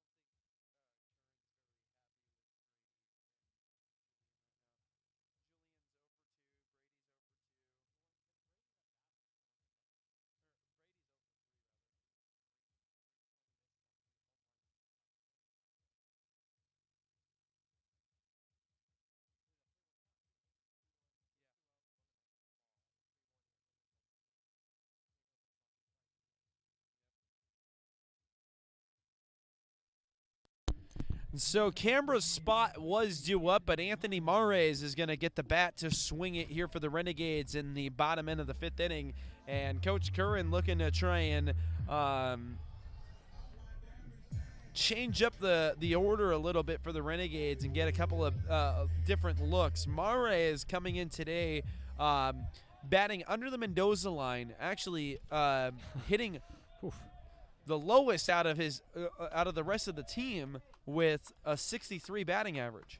He has 16 at bats, 4 hits, or 4 runs, excuse me, 1 hit through 16 at bats, and I mean, .063 is not where you want to be sitting necessarily, but he hasn't gotten many chances. Maybe he's been showing out in practice and showing out as a player on and off the field, and here's a time for him to shine. Here's where mentally this is one of the biggest bats he'll have this season, just to prove himself. Check swings, and it goes foul to the left side, and it's 1-2 now to Mares.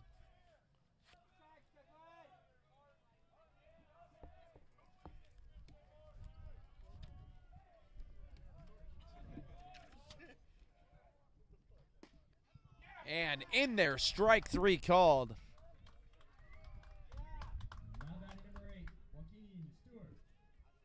So a backwards K for Mares. Here now is walking Stewart. Yeah, Curran frustrated. I was watching him as Mars walks back in the dugout, and he's saying, you got to take the bat off your shoulder. The reason I put you in, over Canberra is because I need you to get a hit. I need you to get on base. I need you to prove that you're going to be the hitter we need. And, I mean, striking out looking on a pitch that's it's very in the zone. It's not necessarily the greatest pitch either. It's a pitch you can be, attack on and be early on. But really, Declan's kind of dominating the Renegade strike zone right now through these last inning, of course, not necessarily with the 3 runs, but he came in mid-inning. And this inning has just been dominating for him. Yeah, he came in a high-pressure situation and gave up just 1 hit in that situation. But since then, really has silenced this Renegade offense. And we'll see if that trend continues. Still plenty of time for the Renegades to do some damage. But walking Stewart behind 1-2. Here comes 1-2. Got him looking. Wow. 2 backwards Ks in a row. Here now is Teo Thompson. That was low and outside, and he got enough of the zone to get the call.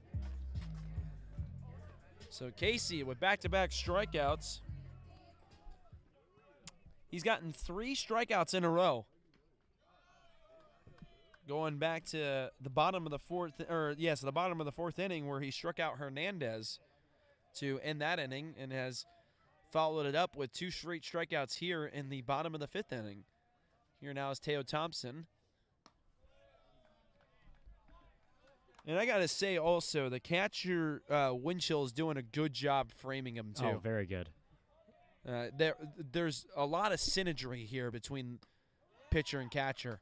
Yep. A good frame job again there to get the strike call 1-2. Catcher and umpire, he's framing it exactly where he knows the strike zone's going to be. He's just emphasizing it to the umpire, like, hey, this is where you want to call it, right? And he calls it. And the synergy between the pitcher and catcher in particular is just, Winchell will set the target where the pitch is going to be, and if Casey is missing, he's missing by an inch or 2. Yeah, it's 1-2. Here it comes. It's the classic saying when you're in Little League that I would hear a lot of the time of pick a pinpoint spot in the glove, because if you miss, you're missing small. But if you're aiming for the glove, you're missing bigger. Big target, big miss. Small target, small miss. Definitely. 1-2. Line and a diving play at third base by Yao, and throws him out. What a play by Yao at third base. That is an incredible bottom of the 5th inning from the Gladiators. They're hoping to take that momentum with them into the top of the 6th and start hitting. The final inning of the middle innings is ready to commence. We got a 2-run game here. 7 hits for both teams and an error for both teams. 5 runs scored for the Renegades and 3 scored for the Gladiators. We got a good one, folks, and we hope you're enjoying it. In 30 seconds, we'll conclude the middle innings.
Greenberg getting his 6th inning of work, and it hasn't been easy for him, but he's been having a pretty good day so far. Don't have the strikeout total, so let me count them real quick. You got 1, you got 2, you got 3, and you got 4. So 1, 2, 3, 4, 5. There we go. 5 strikeouts for him in this game through 5 innings pitched, working on his 6th. He's going to be greeted first by Scott Romaine, then Chernick, and then Yao. This bottom of the order has been putting up a bit of a fight against him. Yep. Through 6 at-bats for the final 3 hitters, 3 guys have gotten aboard. 1 via hit, 1 via walk, and 1 via hit by pitch. This is up into right field. Emmett Johnson's out there, and he makes the play.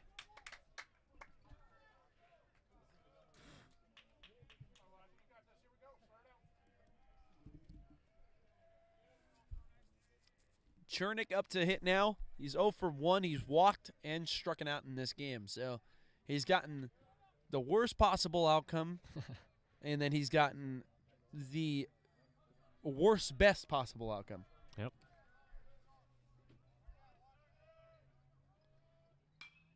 And he pops this one up to Emmett Johnson also. Johnson on his horse, ranging into foul territory to make the play, and suddenly in a hurry again, we have 2 out. Yep, and I mean, this is exactly, if you're Greenberg, this is exactly what wants to be happening here too. You want to get quick innings, little pitches, so you can just keep working through this whole entire game, hopefully throwing a complete game, especially with the bullpen being the problem we've been talking about. The bullpen's been, not executing how they need to exactly when they're up, in a safe situation. Yeah, and I mean, a safe situation, 3 runs or less. The bullpen has twice now in 2 losses been the culprit of those comeback stories for both, in the case of Citrus, in the case of San Mateo. Yeah, I mean, if you're Greenberg, you really, really, really want to go as far as you can in this game. Good pitching, smart pitching, just keep it pumping. You want to give your team the confidence. That's up the middle and a base hit. And suddenly, the script of the 6th inning looking to be the script of the similar script of the 5th inning. Yeah. You got first 2 guys retired relatively quickly, and now a single up the middle. You have Winchell, who's one of the better hitters, if arguably not, the best overall player on this team, too.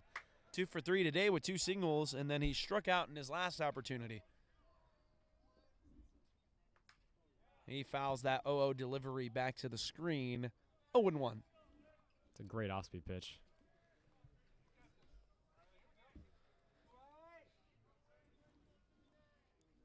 Winchell playing a good catcher for the Gladiators. He's been incredible, honestly, and has yet to be tested with runners on the base paths. But as far as calling the game pitching-wise for the Gladiators, and as far as framing is concerned, I feel like I'm watching very Patrick Bailey-esque catcher. Yep, I agree. Very in tune with the strike zone, in tune with his pitcher. 1-1? It's actually 0-2. The scoreboard has it wrong. Ah. Yeah. Well, now it's going to be 1-2.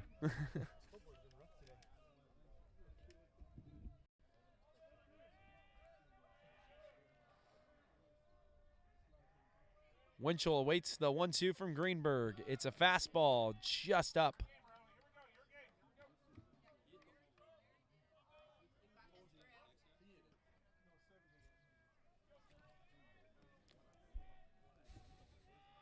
Two and 2 the count. Great Got him pitch. looking. What a pitch by Greenberg. His 6th strikeout of the game. That'll end the inning. And when we come back, the Renegades, they're going to have Hageman's spot, Kashia's spot, and Medina's spot due up with a 2-run lead. It's 5-3.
And Cam Hageman is ready to begin the bottom of the 6th inning, the final half inning of the middle innings before we get into the late innings, the witching hour. However you want to call it, it has been a great game so far here through 6.5.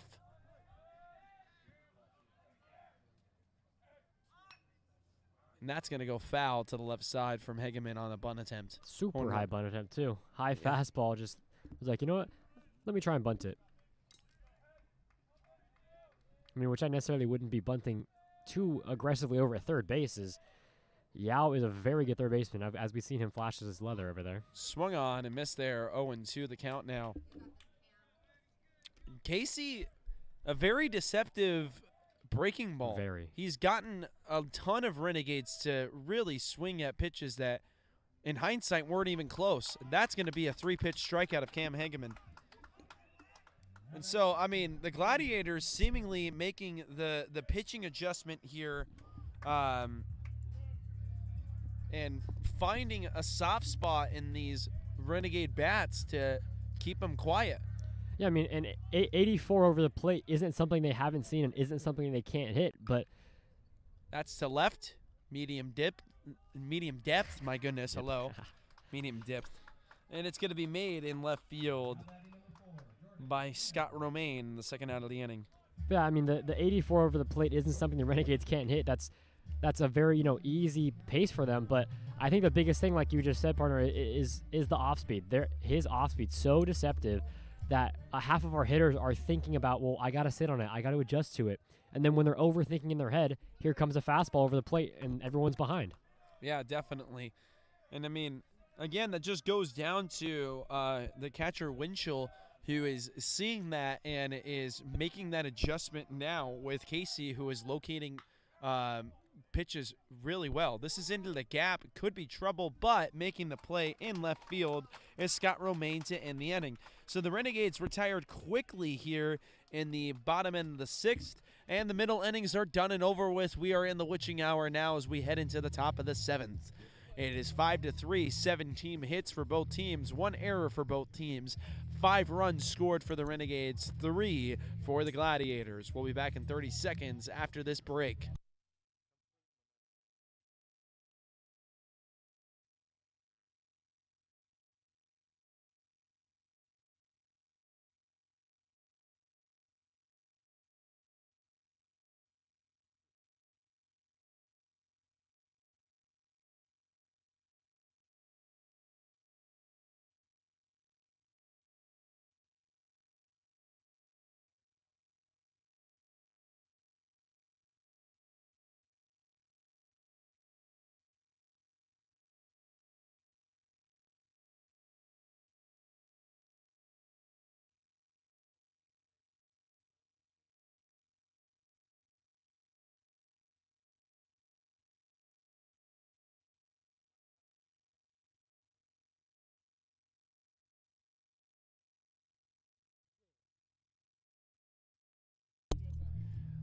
Drew Greenberg is going to be getting his 7th inning assignment, and he's been pitching pretty well thus far, surrendering 7 hits, his defense making an error behind him, and 3 runs scored. I do believe all 3 of those runs are earned runs. Trying to look for the error. I think they yes. Yeah. Yes, all 3 of those runs are earned runs. It's the error that was made in the 2nd inning by Joaquin Stewart. Didn't allow any runs to eventually come around to score. So all 3 are earned runs, and Drew Greenberg looking to try and complete the 7th inning. He's got Copeland, Shepard, and Pablo Manzo, and Copeland is 1 for 3 on the day with a 3-run dinger. That literally has been the only notable, really, for the Gladiators. They've squandered great opportunities for run scorers all day long, apart from the swing that Copeland had in the 3rd inning. And Greeny's been pitching great. Even though with the 7 hits, it's been very competitive pitching from him. No really any free passes, very, poised, very calm. And, I mean, that 3-run swing is just one little mini blow-up inning. But other than that, it'd be a 5-0 game right now from Greenberg. Yeah, Greenberg has had a lot of control. And, I mean, it's not like the Gladiators haven't been threatening with runners on. They have. But Greenberg, even when he allows runners on, is staying composed and executing very well pitch by pitch. 1-2 coming home. Got him looking. Again. A 2nd straight strikeout looking. What an amazing pitch. 7 on the day for Greenberg.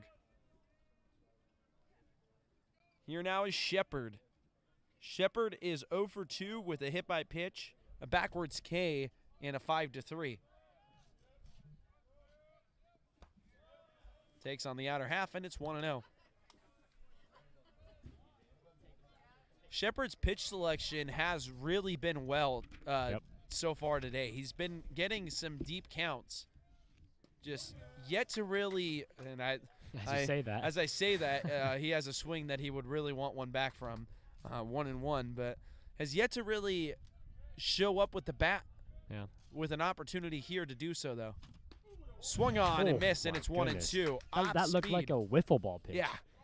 Wow. It looks like a screwball, really. Swapped it out for a blitz ball and threw that in there. 1-2. You went to the well a third straight time.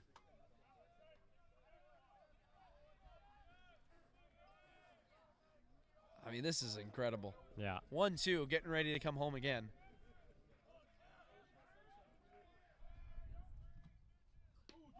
Got him! 3 straight for Greenberg, his 8th of the day.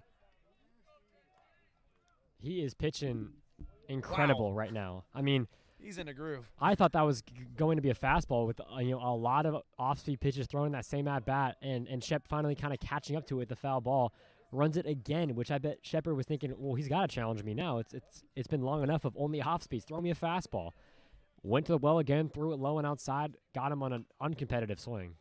That is popped up and fouled to the right side. And more off-speeds, mind you. He's feeling his off-speed right now. He's slinging it. Pablo Manzo really, honestly, at the very least, would like to just get Greenberg out of the groove that he's in. Greenberg feeling himself. 0-1 in there for a strike, and it's 0-2. And I mean, it's really hard when he's locating the way he is. It's paint every single pitch. This is domination this inning. This has been all Greenberg this whole entire inning. So 0-2, I wonder if Greenberg is going to mess around or just go right after him. He does! Wow. Strike 3 called! 4 straight for Greenberg. The 9th one of the day. And Greenberg, who was the 5th most strikeouts in the Coast South heading into play today, making a case to be a strikeout leader in the top 3 after today is over. 9 of them today. 4 straight. Incredible. We'll be back in 30 seconds.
Well, folks, if you like pitching and defense, we have the game for you. I mean, an incredible pitching performance from Drew Greenberg on the mound for the Renegades. And then subsequently, you got Declan Casey, who's come out of the pen for the Gladiators and has been lights out for a majority of his appearance, apart from the first couple of batters where he was stuck between a rock and a hard place, inheriting runners on. And right now, it's just been incredible performances, defensively speaking, for both teams. 5-3 as we are here in the bottom of the 7th inning. Chewy Vasquez swinging the bat, and he is behind in the count 0-2 as he fouled off his 0-1 to the left side. I mean, I am a fan of pitching and defense in baseball. I love power pitching. This is a game that's right up my alley. So I hope you guys have been enjoying it back at home or at work, wherever you're watching. 0-2 is just chopped at by Chewy Vasquez. And the one thing that's incredible to see is you have Drew Greenberg, who's a power pitcher, and I mean, I'm saying just off the eye test alone, I feel like Casey is a power pitcher. Yep. And you see they get into counts, very favorable pitcher counts, where they go 0-2 or 1-2, and they're not afraid to stay in the zone and challenge. Yeah. They're very confident in their stuff, and they are making incredible pitches. And you see a lot of times pitchers try to nibble when they have favorable counts on the mound. Not these two guys so far. Not at all.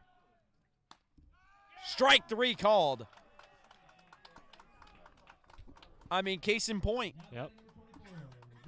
Yeah, I mean, and that's a rare strikeout looking for Chewy. I don't know if I've actually seen that here once.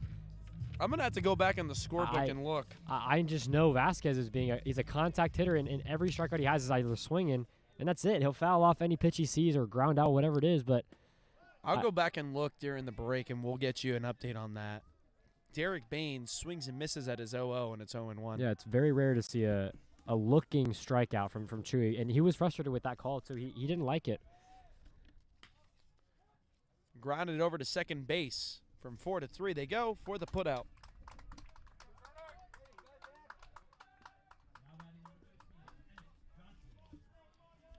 Emmett Johnson in at Hernandez's spot.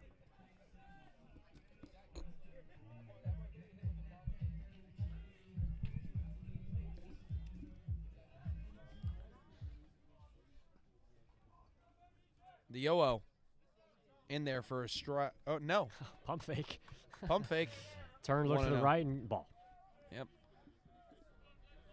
One plate umpire duked me out there. Yep. The 1-0. That's in there for a strike.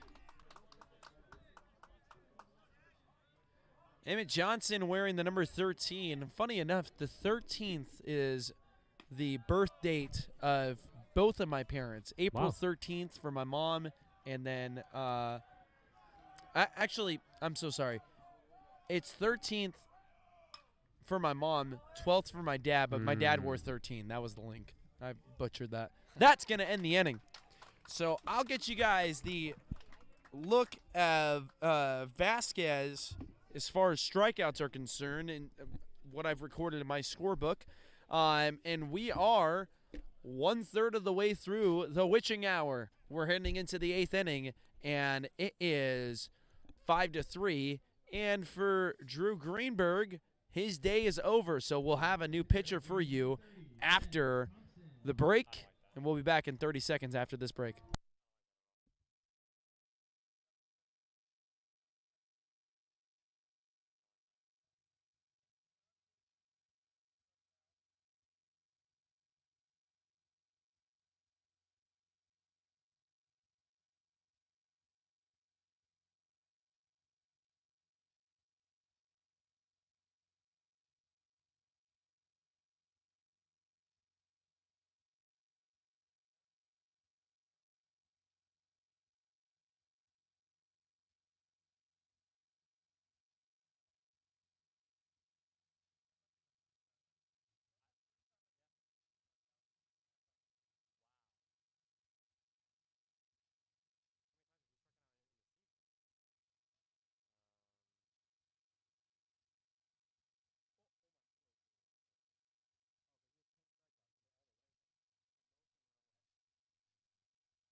All right, so we are back here, folks, and I just saw it.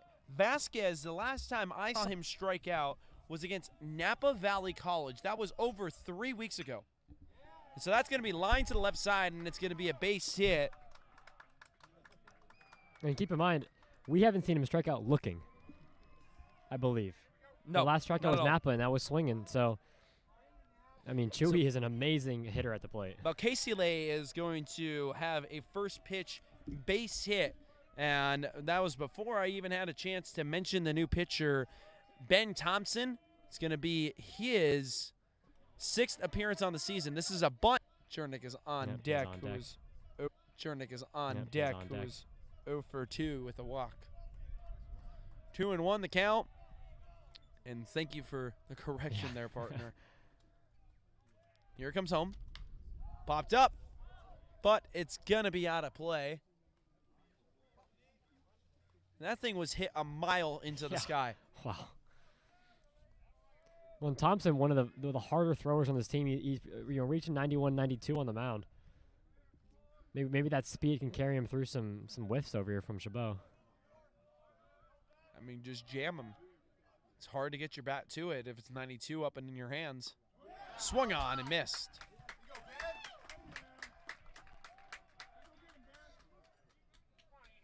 Ben looking to just continue the fortunes of Greenberg. Strikeouts, not competitive at bats from Chabot. That's all they need to continue doing. Here now is Chernick.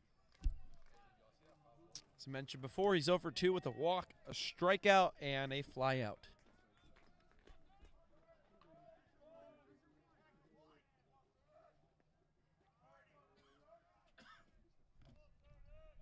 Oh, coming home. Outside for a ball, 1-0.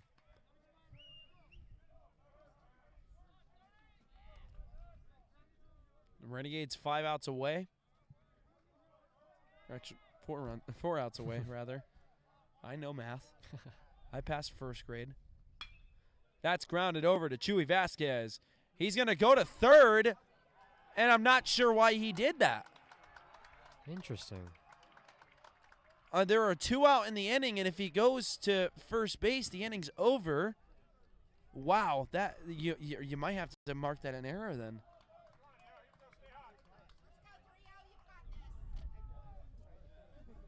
Wow.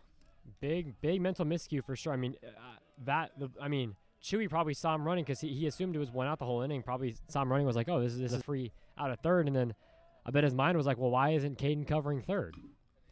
Because that's why he did a little pump fake delay delivery, because Caden wasn't on third, because Kashia was saying, we'll just throw to first. It's 2 outs. Yeah. So hopefully, that gives life now with Yao. I was going to say plays like that gives a huge momentum swing to the hitter, because now it's, the whole team, now they're like, this is our time to come back and, punish this mistake. Runner goes, and he's off the bag in between first and second, and on the play, Casely is able to score. But the Renegades do pick up the out, but that was just very, very awkwardly played by both teams that entire way through that inning. So on the play, Chernick sacrifices himself between first and second to get into a rundown to allow the runner to score from third base. The runner scores from third base to make it a 5-4 game, and then on the play, Chernick is tagged out. So when we come back to the 9th inning, Yao will have an opportunity to swing the bat still, and the Gladiators, are going to be content with getting 1 run closer in this game, and they will have Casey to pitch the 8th inning. The Renegades ahead by 1, and they are officially going to mark that an error on Chuy Vasquez. So it's an E6, and I thought that was what was going to happen for sure. So an E6 is the call, and we'll be back in 30 seconds, and I'll give you guys a full recap of the line score.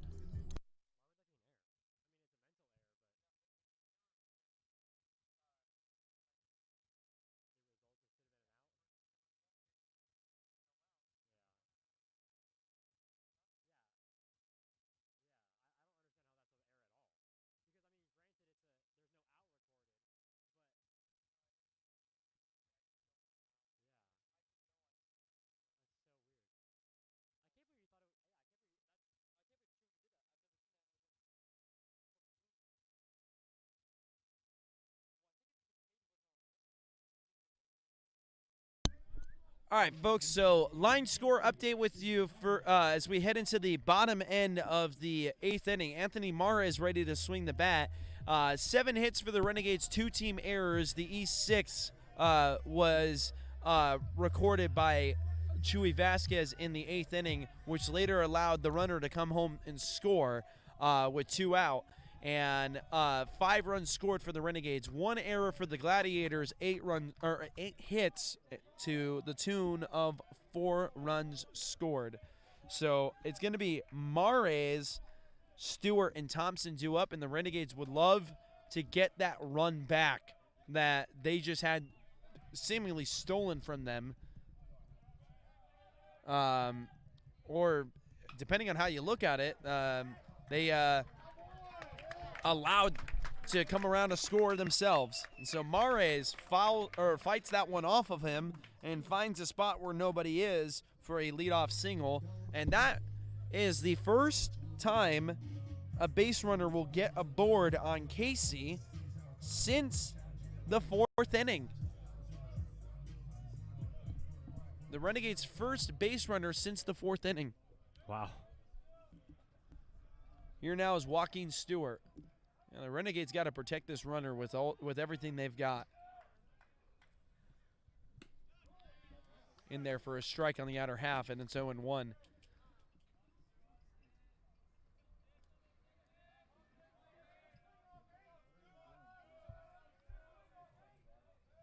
The 0-1 in there for a strike, 0-2, and that got a bunch of oohs from the crowd. That was right in Stewart's wheelhouse, but it was a breaking ball that just broke into the zone in a little snapback pickoff move to first base to try and get Mares, but he dives back to the bag safely. 0-2 getting ready to come home. Outside for a ball, 1-2. And talk about this. I mean, we mentioned it before, y'all. It really didn't matter the records between these two teams. They always play each other tough. We are here in the 8th inning, and it's a 1-run game. We've been treated to a great one. Stewart is going to strike out looking. That'll be the 2nd time he's down on strikes looking in as many opportunities against Casey.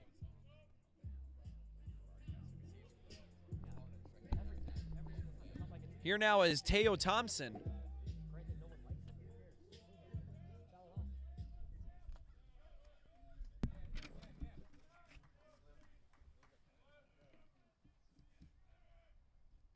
Thompson fouls this one off to the left side. And some immense credit to give to Declan Casey, as the pitcher here, is he found the umpire strike zone perfectly and has been pounding that spot on the outer part of the plate, which the Renegades as hitters don't like. They don't like the call, but it doesn't matter. You got to see it. If you see it being called all game consistently, I mean, this umpire has been consistent where his zone is, and you can't look at it and complain that it should have been a ball or whatever. You have to swing at that. You have to foul it off, especially after going into the 8th inning. Yeah, and Casey's consistency to the tune of 6 strikeouts. Yeah, he's just pounding the zone exactly where he needs to be. Runner goes, and that's going to bounce over to short. So Teo Thompson made it closer than it really needed to be for the Gladiators, but he's going to get put down on the 6-3 ground out. But that bouncing ball allows Mares to get to second into scoring position with Cam Hegeman to swing the bat. Cam Hegeman was a strikeout victim against Casey in his last opportunity, and Declan Casey looking to try and pick up his 7th strikeout, or at least just the final putout of this inning. And he's going to start ahead in the count, 0-1. A fastball to Cam Hegeman. Curran telling him to stay back, stay middle, just poke the ball back where it came from. Yao, Winchell, and Copeland will be due up for the Gladiators in the 9th, trailing by a run. And I mean, this game, it's super tense. Yep. Well played by both sides, very competitive. Hegeman to the left side and deep. It's gonna go foul. Cam was on that. He knew that pitch was going to come. I mean, that was an extremely fast swing from the hands, hips, everything. Unloaded before he even, crossed the plate at all. And if he waits on that, longer, that's, threatening to go out if it's a little better launch angle, whatever it is. 0-2, grounded up the middle and played at short from 6-3. Spade is able to end the inning at shortstop. And so the Renegades need 3 outs. The Gladiators need to manufacture a run or more to keep playing in this game. And we will head into the home half of the 9th inning. Getting out there to shut the door will be Ben Thompson. We'll be back in 30 seconds. Folks, if you haven't done it yet, let us know where you're listening in from, who you're listening for, and get ready for this 9th inning. We've had a great one. We'll be back in 30 seconds to conclude this matchup.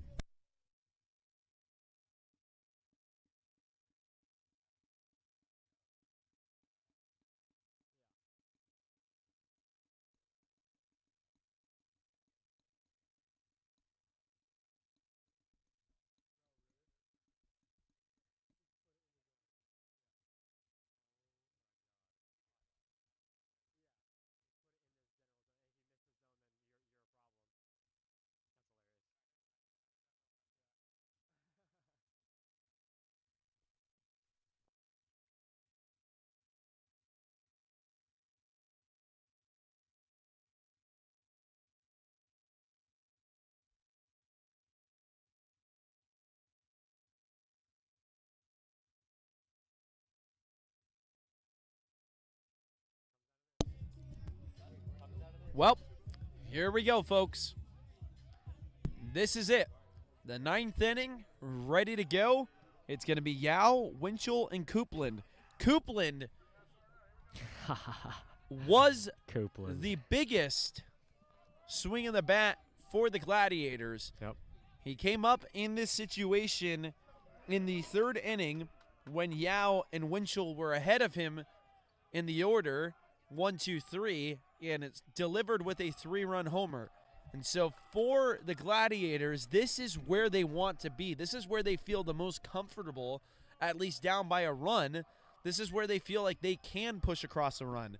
But it all really comes down to Yao to try and get on base, as the 1-0 delivery is on the outer half, and it's 2-0 now. In the line for the win is Drew Greenberg, who pitched through 7 and gave up 3, striking out 9. Impeccable day for him. Impeccable day for him. And calling time is going to be Mike Curran, because he did not like what he saw in the first 2 deliveries home from Ben Thompson. So he's going to go out there and talk to his guy, and he's going to talk to his guy alone. Yeah, I mean, I saw him. I looked over in the dugout after that first pitch ball and then second pitch ball, and he just looked frustrated. There was definitely a plan of attack in the dugout that he was telling them beforehand. You know, execute your pitches. Let them try to hit you. You throw 90, 91, 92, you're going to be fine. And, I mean, I just wonder if he just giving his guy a little confidence, saying, hey, you know, you got it. Trust your stuff. Like, you know, we'll be good. You're good. And you're just kind of execute, so. Oh, here we go. Yao ahead in the count, 2-0. Honestly, if I was him, if I get it middle here, I'm going to swing out of my shoes. Yep. Why not? I mean, usually in this situation, you would want to take, but you have to be aggressive. He's going to square up to bunt, and he pulls it back, and it's a strike delivered right down the middle. Yep. 2-1. You know, I always heard, too, from a lot of people when you know, you're a young pitcher kind of learning to adjust to the bunt play, because a lot of travel ball teams will bunt, and it'll draw off the hitter from the strike zone or the pitcher from the strike zone. You were told to just hit the bat, bunt it, or throw it to the bunt. And if they're going to pull back, they pull back. If they bunt, make a play, make an out. So the 2-1 was up and in, and it's 3-1. Yao, a pitch away from walking. 3-1. Popped up into shallow center field, and making the play out there is Teo Thompson. That'll be the first out of the inning. Here now is Winchell. Winchell looking to do exactly what he did in that 3rd inning. I mean, he was having an incredible day in his first 2 appearances at the plate, then struck out in his next 2. So he's 2 for 4 with 2 singles, but well, the strikeout swinging and a strikeout looking. Yep. He'd love to follow it up here with a base hit. That's popped up and foul to the right side. He wants to get on base for the home run hitter of this team so far this game. He wants to put himself on board to give the guy who did the big damage in the 3rd the ability to. So 1-1 is the count. Thompson delivers a fastball in on the hands, and it's fouled off. and it's 1-2. And I bet you that's exactly what Curran was telling him. Just, you throw 90, buddy. Throw it by him. They're inside on the hands. They haven't seen, velocity like this today. Greenberg has velocity reaching, 86, 87, 88, but a 91, sinking ball. Breaking ball out in front there. And that's what the fastball does to you. You're not expecting the breaking ball, and especially when Thompson can drop it by about 15 miles an hour. Look at that, 74. Yeah. That's impressive. You can drop it by about 15 miles an hour. You're going to get a guy well out in front. So he has to be disciplined. And then you deliver a fastball in on the hands, and it's close to 90. It is 90 there on that pitch. So it's 1-2 now, the count, or still the count rather, as it was fouled back to the screen. But in credit to Winchell, we're saying how perfect of a pitching performance this at-bat is for Thompson, but Winchell's fighting everything off perfectly. Breaking ball in there, strike 3 called. Absolutely perfect pitch execution on that. So now it comes down to Copeland. He's going to need to find a way to extend this game by any means necessary. Joseph Copeland, he's 1 for 4, the 3-run homer back in the 3rd inning. Copeland, think about his hero ability from that 3rd, wanting to do it again. Oh, coming home. Line over to Stewart. Stewart makes a play, and it's a 4-3 to end the game.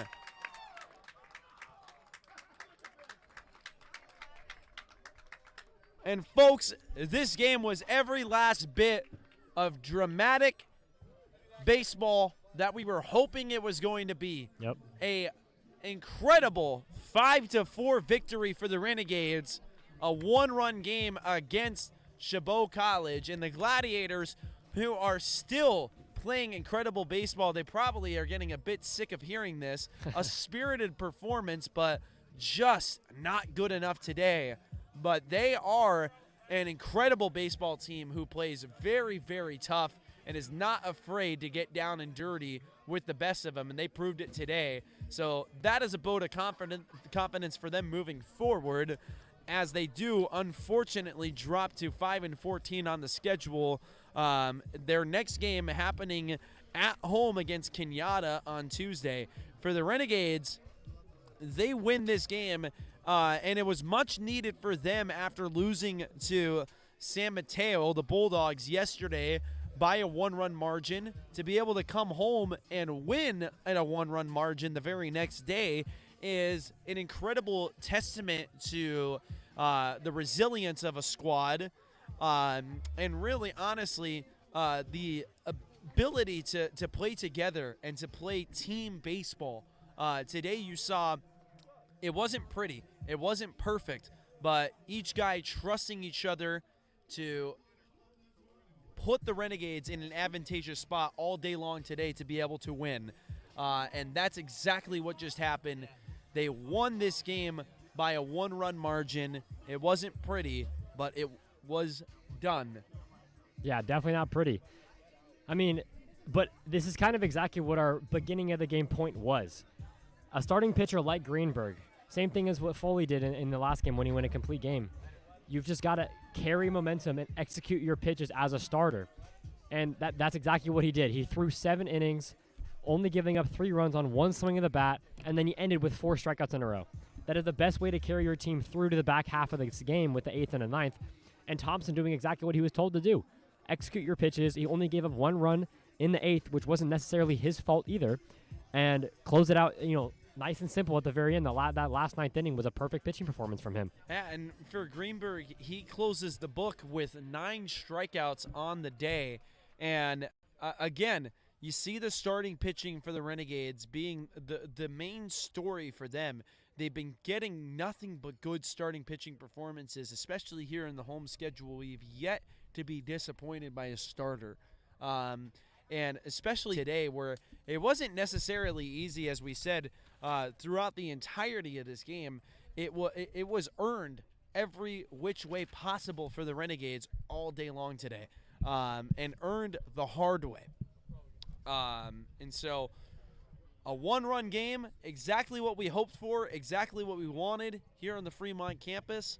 And the Renegades will head into Gavilan on Tuesday for their first game in Coast South play. They will have a home game against Gavilan on Thursday, and that's the next time you'll see us for baseball. You'll see us for softball tomorrow, though. And they got a doubleheader coming up. And that should also hopefully be another tightly contested matchup, and we are very much hoping the best for our softball Renegades, who had a tough game in San Jose just 24 hours ago, looking to flush that performance and emulate what happened last Saturday. So, folks, I think that's going to do it for us, unless Bodie had anything else to add. Nope. All right, that's going to do it for us, folks. Here from the Fremont campus, for Bodie Warden, for Christopher Warden, for Coach Curran and his staff, I'm Romano Galan. We thank you so much for being a gracious online audience, and we will see you in 24 hours or next Thursday.